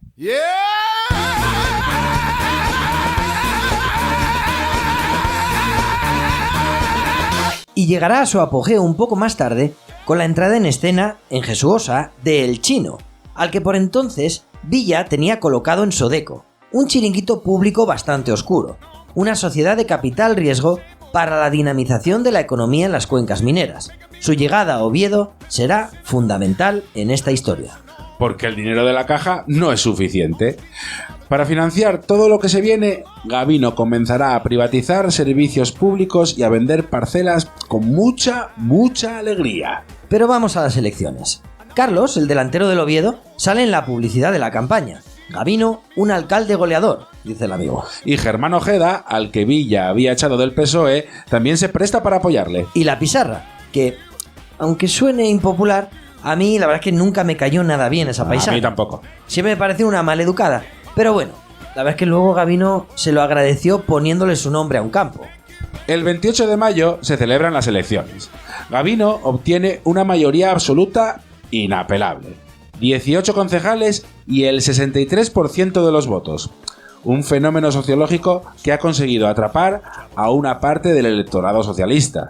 Los 4 años de exuberancia dilapidadora y de afán decorativo establecerán las bases de un capital político que le permitirá sostener varias mayorías en el futuro. Sin necesidad de pactos ni oposición. Su poder en adelante será omnímodo. Gabino será el dueño absoluto de una ciudad marcada para siempre por su alcaldía.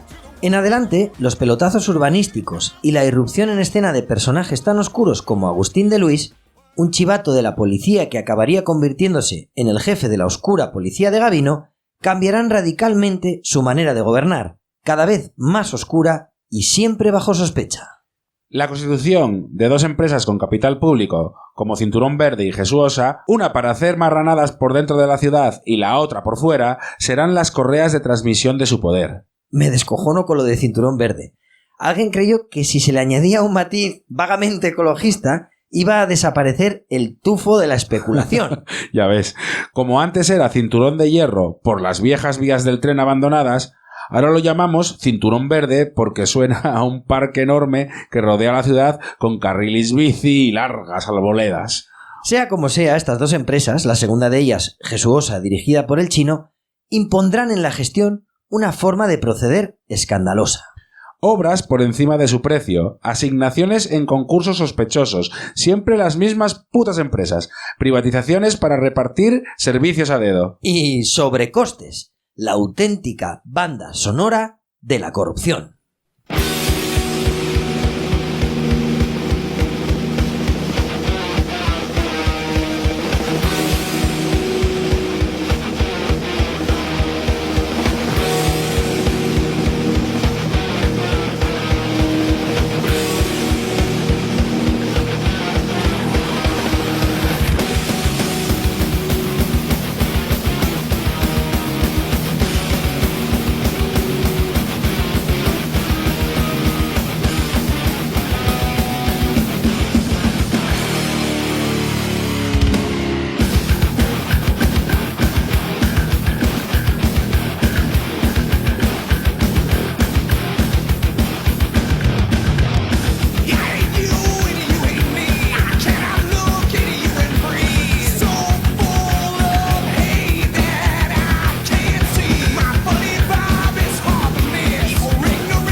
Es la jornada 25 y el Oviedo visita en el Eleodoro Rodríguez al Tenerife.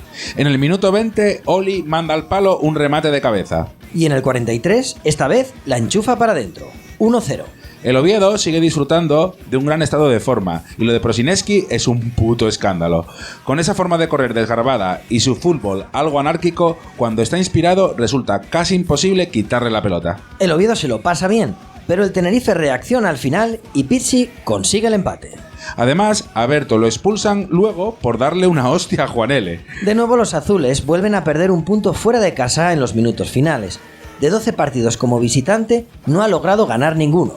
La felicidad está en el Tartiere, donde el Oviedo recibe esta vez a la Real Sociedad. Y de nuevo es un auténtico vendaval de fútbol. Además, esta vez con goles. Oli de cabeza vuelve a abrir el marcador con un gol en el minuto 19. Es el sexto en los últimos 8 partidos. Las comparaciones con Carlos se vuelven frecuentes. Muchos quieren verle como su sucesor, y lo cierto es que existen ciertas similitudes entre ellos como para creer en ello. 4 minutos después, tras una gran jugada de Cristóbal, Maqueda pone el 2-0. Y Jokanovic, ya en el último cuarto de hora y con su sangre de horchata, hace el 3-0 definitivo. 10 partidos sin perder. Una racha que aupa al Oviedo al 7º puesto con posibilidades reales de meterse en Europa. Y en la siguiente jornada viaja a Sevilla. Xúquer, tras una pérdida absurda de 7, pone por delante a los hispalenses de penalti cometido por Berto. Bajo el dominio de los locales, Mora sostiene al Oviedo con varias intervenciones de mucho mérito. Y en la segunda parte, los visitantes se rehacen y comienzan a llegar con cierto peligro. Carlos finalmente consigue el empate en el último minuto después de un control orientado genial tras un pase largo de Prosineski. Y ya son 11 partidos sin perder. Pero la racha se terminará finalmente en Valladolid. Como en el día de Sevilla, de nuevo Sietes la lía. Esta vez junto a Berto, y el Valladolid se pone por delante en el minuto 17. En el minuto 21 del segundo tiempo, Jankovic cede a Oli, que hace el empate. Aunque poco después, Urban bate a Mora y rompe la racha del Oviedo ante 4.000 aficionados desplazados. En ese momento se cumple un año sin ganar fuera de casa. Justo desde el triunfo por 0-3 en el Calderón del año pasado. Este partido supuso el debut de una de las grandes promesas del Oviedo, el central César, de 18 años, que había jugado en las categorías inferiores de la selección y ya era un nombre familiar entre los aficionados. Y que en realidad ya había debutado en la Copa del Rey contra el Compostela en enero. A César se lo había traído precisamente Tensi de las Teresianas, al que había entrenado allí siendo un guaje, y luego pasó por todas las categorías inferiores del Oviedo. En la siguiente jornada, un Barcelona en decadencia visita al Tartiere. Tras 4 ligas seguidas, este año los culés han bajado mucho su nivel y están descolgados de la lucha por el campeonato. El partido es soporífero, con unos visitantes encerrados atrás y un Oviedo que no se decide ir a por el partido. Aunque Antic sale de mano con Oli y Carlos, este se lesiona a los 20 minutos. Los locales tienen varias, pero Angoy, en un día muy inspirado, las saca todas, incluido un libre indirecto de Prosineski dentro del área. Cristóbal, totalmente solo, desperdicia de cabeza la ocasión que habría dado la victoria al Oviedo en los últimos minutos. Cerocerismo. En la jornada 30, el Oviedo visita Coruña con las bajas de Carlos y Jokanovic. El Depor se adelanta con un gol en fuera de juego de Julio Salinas. Y 5 minutos después, Mora la lía parda con otra de esas salidas a por setas, marca de la casa. Bebeto hace el 2-0 y así se llega al descanso. En la segunda parte, Oli, que tiene la puntería afinada, recorta distancias. Pero en el minuto 61, el árbitro expulsa injustamente por doble amarilla a Armando en una jugada en la que toca el balón. A partir de ahí, Mora sostiene al Oviedo con varias paradas. Y en el minuto 85, Robert Prosineski fusila a Liaño y, contra todo pronóstico, consigue un empate milagroso en el resultado final. Se da la circunstancia de que tanto Prosineski como Jerkan habían sido reclamados por la Federación Croata para ir a la selección, y Prieto se había negado a cederlos con la antelación que marcaba el reglamento. Los croatas, enfrentados desde septiembre con el Oviedo, piden un castigo de la hostia para los asturianos, que son los únicos que han desobedecido las normas y les denuncian frente a la FIFA. Y el Depor mete cizañona y azuza para que se le dé el partido por perdido al Oviedo por 0-3. Contra todo pronóstico, los servicios jurídicos del club se imponen con su versión y los azules salen indemnes del órdago. A pesar de la desobediencia y el supuesto incumplimiento de las normas, no habrá sanción para el Oviedo. Yo creo que no les interesó crear un precedente. No creo que la FIFA y la UEFA estén interesados en agitar el avispero y molestar a los clubs con las cesiones que se ven obligados a hacer a las elecciones. Hombre, durante años sobrevivieron así. Cuanto menos se hable de nuestro tinglado, mejor. Así que circulen. En la siguiente jornada, el Celta visita al Tartiere y en el minuto 37 se adelanta por medio de Gil. Los azules siguen notando la baja de Jokanovic. Sin él, Prosineski no es lo mismo. En el minuto 57, Rivas de cabeza y en plancha clava el balón en la escuadra y hace el empate. El Oviedo hace un tercio de sus goles de cabeza en ese momento. Y en el 80, después de una gran jugada de Maqueda, jugador intermitente, pone al Oviedo por delante. Pero tras otro fallo de colocación de Mora, el Celta consigue el empate de falta apenas 7 minutos después. Nuevo empate y el sueño de Europa que se va alejando poco a poco. Un Oviedo con muchas bajas se presenta en Sevilla para jugar contra el Betis. Rafa debuta en Liga en un Oviedo en el que faltan Prosi, Jokanovic y Carlos. Antis decide dar a Mora un tirón de orejas por sus últimas actuaciones. Y quiere dar una oportunidad a Andrades, pero lo quita para meter a la media hora a Yerkan, al que en principio quería dar descanso. Cambiar a alguien en la primera parte, un clásico de la humillación pública para un jugador. Total, sobre todo para alguien que no juega casi nunca. Si quieres bajarle la confianza a alguien al máximo, hazle esa mierda. Invita a alguien a una fiesta en tu casa, pero oblígale a pirarse a la media hora antes de que saquen el papeo. ¿El papeo? Soy una persona de los 80 obligada a vivir fuera de su tiempo, ¿qué quieres? En fin, el Betis tiene 1000 oportunidades, pero el Oviedo saca de allí un empate milagroso. 6 jornadas sin ganar y quinto empate en esos 6 partidos.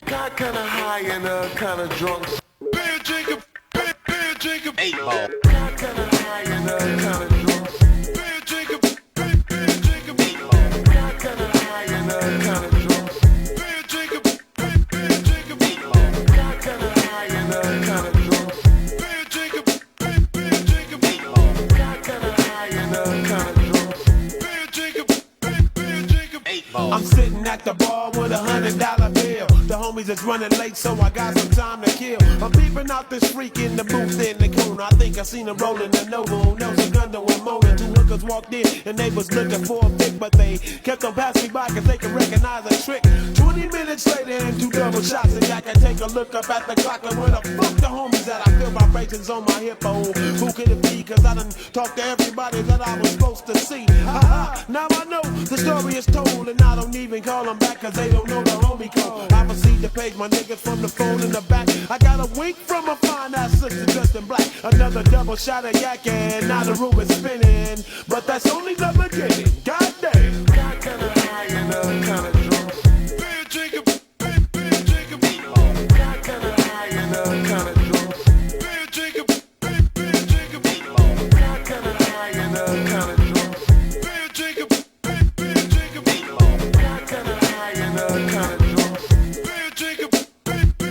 El Oviedo es noveno y recibe al Madrid, que va enfilado a por la Liga. El Tartiere, que registra su récord de asistencia con 23.200 espectadores y también de recaudación con casi 37 millones de pesetas, es una olla a presión. Jokanovic reaparece por fin tras 5 partidos lesionado. Sin él, el Oviedo no ha sido capaz de ganar en este último tramo.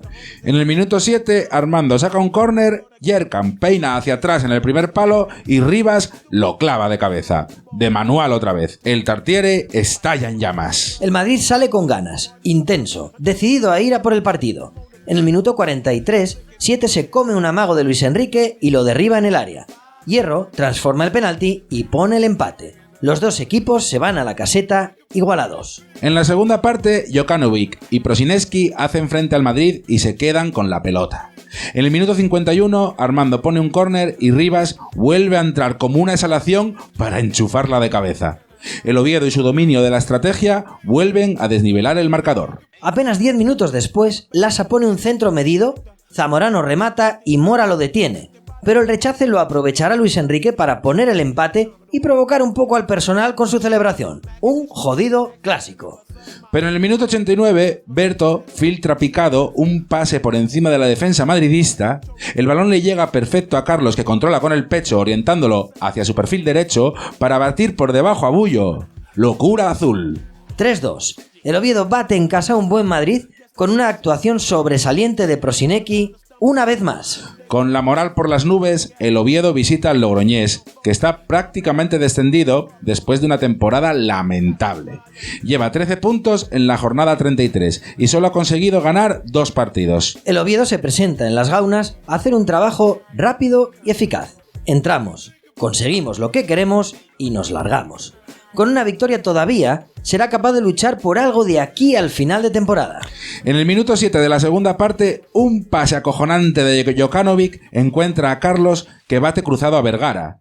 Gol 100 de Carlos, que está peleando con Celso González por la renovación prometida. Y un cuarto de hora después, el propio Carlos pone un balón para Armando, que establece el 0-2 definitivo. Primera victoria fuera de casa en toda la temporada. Y primera victoria en las Gaunas en toda la historia del Oviedo. Quedan 4 partidos y el cuarto puesto está a solo 3 puntos. Y además recibe en casa al Albacete, que es penúltimo de la liga y que pelea por evitar la promoción con el Sporting y el Racing, futuros rivales del Oviedo en las jornadas restantes. La semana previa a este duelo trascendental está marcada por el enfrentamiento entre el club y 2 pesos pesados del equipo. Se trata de Berto y Carlos, que suelen utilizar a la prensa para mandar mensajes al club y tratar así de influir en las negociaciones, algo muy habitual en el fútbol de aquellos años. Ya ves, pero porque hoy en día haces eso y lo mismo te meten en un expediente disciplinario que flipas. Y si vas rajando por detrás a tus coleguitas periodistas, entonces eres un puto topo. Sí, pero es cierto que a Carlos le prometieron algo que no cumplieron. Ya se puso aquí el corte sobre su versión de aquel asunto. Y con Berto pasa algo extraño. Es un símbolo del Oviedo al que a menudo se le ha hecho de menos desde parte del club e incluso desde un sector de la afición. En esta ocasión le ofrecen renovar por la mitad de su sueldo. Una verdadera humillación. Celso González los cita a todos en su despacho, pero Berto manda a su representante, Juan Quesada. Está hasta la polla de los feos y las humillaciones del abogado. Pero Carlos sí que acude junto a su representante, un tal Manuel Lafuente. Oye, ¿tú sabías que Manolo Lafuente le dio clases particulares a Pocholo? ¿Y tú sabías que el padre de este pollo fue presidente de UNOSA mientras el hijo se cogía unas cogorzas de la hostia por Oviedo? Sea como sea, Antic, que todavía no ha renovado con el Oviedo, apoya a sus jugadores públicamente ante la flagrante ausencia de Prieto, que aunque sigue figurando como representante de la institución, apenas tiene poder real y se esconde en las negociaciones. Y esa misma semana, uno de los consejeros, Luciano Huelga, seguramente por orden de Celso González, decide ponerse en contacto con la Nueva España y hacer públicas las fichas de los jugadores. Dale, venga. Más de 40 millones de pesetas, Carlos, Cristóbal, Prosi y Jokanovic. Entre 30 y 40, Berto, Yerkan, Rivas, Jankovic y Luis Manuel. Maqueda, Andrades y Rafa entre 20 y 30 y los demás menos de 10, incluidos algunos de los titulares. La revelación provoca que algunos aficionados se lo afeen a ciertos jugadores por la calle y también ciertas suspicacias dentro del vestuario. Aunque Berto y Carlos terminarán por llegar a un acuerdo para seguir en el club, los jugadores se sienten humillados por una junta directiva que ha empezado a maniobrar para cepillarse a media plantilla. Así que el Oviedo llega al partido en un clima anímico insoportable. Que va a pesar indudablemente en el campo. Nada, el Oviedo sale sin tensión y muy espeso. Sin embargo, en el minuto 44, el árbitro se inventa un penalti de Molina sobre Jokanovic que convierte Prosineski. Y ya en la segunda parte, un joven delantero llamado Morientes, que había sido compañero de César unas semanas antes en el Mundial Sub-20 de Qatar, junto a otros míticos como Raúl, De la Peña, Salgado o Echeverría, hace el empate de un tremendo cabezazo. Poco después, Carlos manda de cabeza un balón al larguero. Y en la siguiente jugada, el árbitro se inventa un nuevo penalti, pero esta vez a favor del Albacete. Salazar y pa' dentro. 1-2. No contento con eso, le vuelve a regalar otro penalti al Oviedo por una falta a Armando fuera del área. Hat-trick de penaltis inventados. Lo vuelve a lanzar Prosinecki, pero esta vez tan mal que Molina se lo para con facilidad. Con un Oviedo muy nervioso y volcado arriba, Morientes hace un regate acojonante a Jokanovic y se la da a Santi, que convierte el 1-3 definitivo. Todos salimos ese día del estadio sabiendo que el tren esta vez se había ido definitivamente, después de un muy mal partido del Oviedo. Y también que el partido lo había empezado a perder la directiva con el espectáculo bochornoso de toda esa semana. ¡Epa! 2, 3, un pasito para adelante, María. 2, 3, un pasito para atrás. 2, 3, un pasito para adelante, María. 2, 3, un pasito para atrás. ¡Epa!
En la siguiente jornada, un buen Oviedo, comandado por un Prosineski muy inspirado, le perdona la vida en San Mamés al Bilbao, que termina imponiéndose gracias a un golazo de Julen Guerrero, que pica el balón por encima de Mora a 4 minutos del final. Es la penúltima jornada, la del último derbi de la temporada.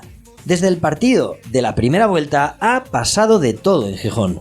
Tras la destitución de García Remón, debido a una desastrosa primera vuelta, García Cuervo parecía haber conseguido reflotar al equipo al encadenar unos cuantos buenos resultados. Pero tras enlazar 3 derrotas seguidas, Fernández pierde la confianza en él y la afición comienza a cuestionar al entrenador. En la jornada 36, el Sporting es antepenúltimo y la derrota en casa de ese fin de semana contra la Real condena al equipo a jugar la promoción para evitar el descenso.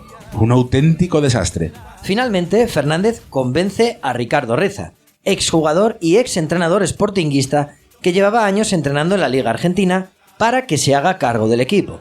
Pero que todavía no se estrenará frente al Oviedo por discrepancias con Fernández respecto al acuerdo.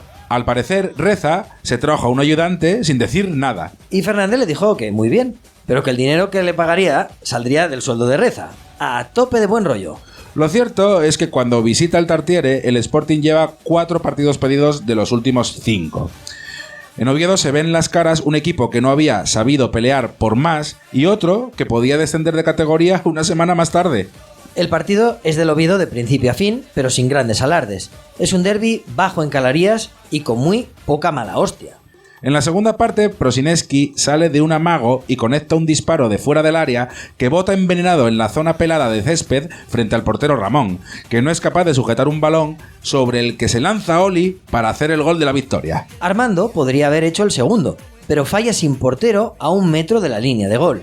Al margen del resultado, una de las mejores noticias es el debut de Iván Ania, uno de esos jugadores de las categorías inferiores del que se hablaba ya entre la afición como una futura estrella. Quizás junto al chino Losada, que no debutaría este año sino el siguiente. Y que había descendido de segunda B a tercera con el Vetusta en esta temporada. Muchos recordarían luego una foto de esa tarde en la que saldría llorando en la Nueva España. Luego, más tarde, también anduvo llorando por ahí. E incluso denunciando, pero vayamos poco a poco que nos atarantamos. Pero sobre todo, es día de despedidas en el Tartiere, y Prosineski lo hace de una forma lamentable. Pablo le hace una falta y el croata, como ya le había pasado con Tomás esa misma temporada, le lanza una patada sin llegar a darle y el árbitro le expulsa. Como se le sanciona, ya no volverá a vestir la camiseta azul, pero no es el único que se despide de la afición. Tal y como se había dejado entrever durante el mes de mayo, la limpia del equipo es espectacular. El club anuncia que Cristóbal se va al Español y 7 al Valencia, lo que deja al Oviedo sin sus 2 laterales titulares. También será el adiós del Oviedo de Luis Manuel, que hasta el derbi llevaba 3 meses sin jugar. A eso se une el adiós de Gorriarán, que se había ido en invierno al Alavés. Todo un ídolo para la afición del Oviedo de aquellos años. Tipo carismático y un líder fuerte en el vestuario. Y también de Jokanovic, que finalmente terminará en el Tenerife. Y de Jankovic, que se irá al Hércules. Toda una cepillada de las fichas más altas de la plantilla. ¿Y qué fue del Sporting? Pues el Sporting disputa la promoción contra el Lleida ya bajo las órdenes de Reza. El primer partido se juega en Lleida y el Sporting se lleva de allí un 2-2. El Lleida empató en el descuento con un gol en el que se debería haber pitado mano. Y la vuelta se juega en el Molinón con el campo a reventar. El Sporting se impone por 3-2, sufriendo muchísimo en el tramo final, salvando así la categoría. Hace poco descubrí que un tío reunió a los 11 titulares 25 años después del partido de vuelta e hizo un programa charlando con ellos para recordarlo y que luego colgó en YouTube. Marcel Sabou, que fue uno de los jugadores clave de aquella promoción y que marcó en la ida y en la vuelta, aparecía en aquel vídeo con el FIU, porque le costaba expresarse debido a Lela. El Oviedo juega el último partido de la temporada en Santander contra el Racing de Miera, que necesita ganar para evitar la promoción.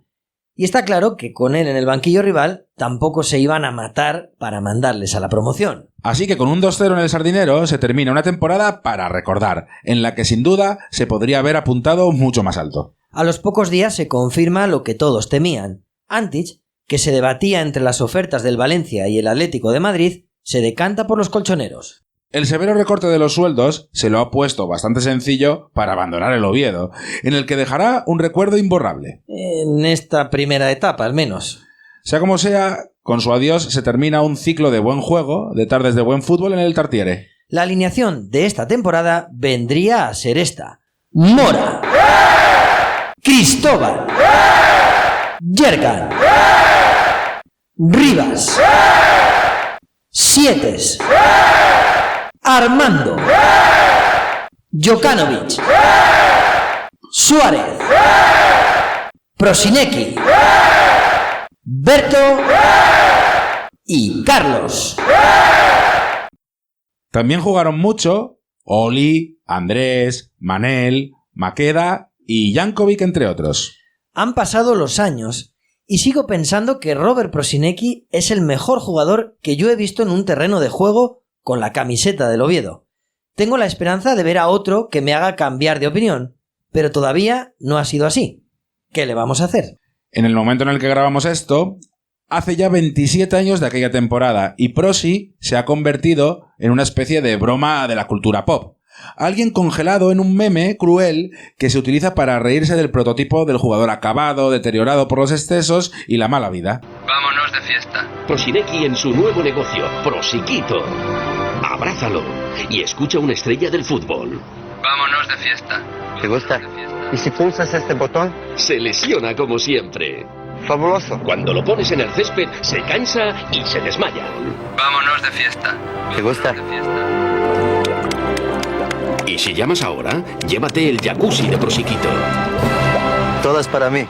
Es triste, pero ya solo se recuerda el jugador que fracasó en el Madrid y que luego dio tumbos en el Barça o en el Sevilla. Pero amigos, yo sí que lo recuerdo. Yo sí que vi a aquel croata rubio y desgarbado, con barba de varios días y pendiente, dejar con sus regates a un jugador tras otro en el suelo del viejo Tartiere. El puto Robert Prosinecki. No, Prosinecki. Prosinecki. Prosinecki. Prosinecki.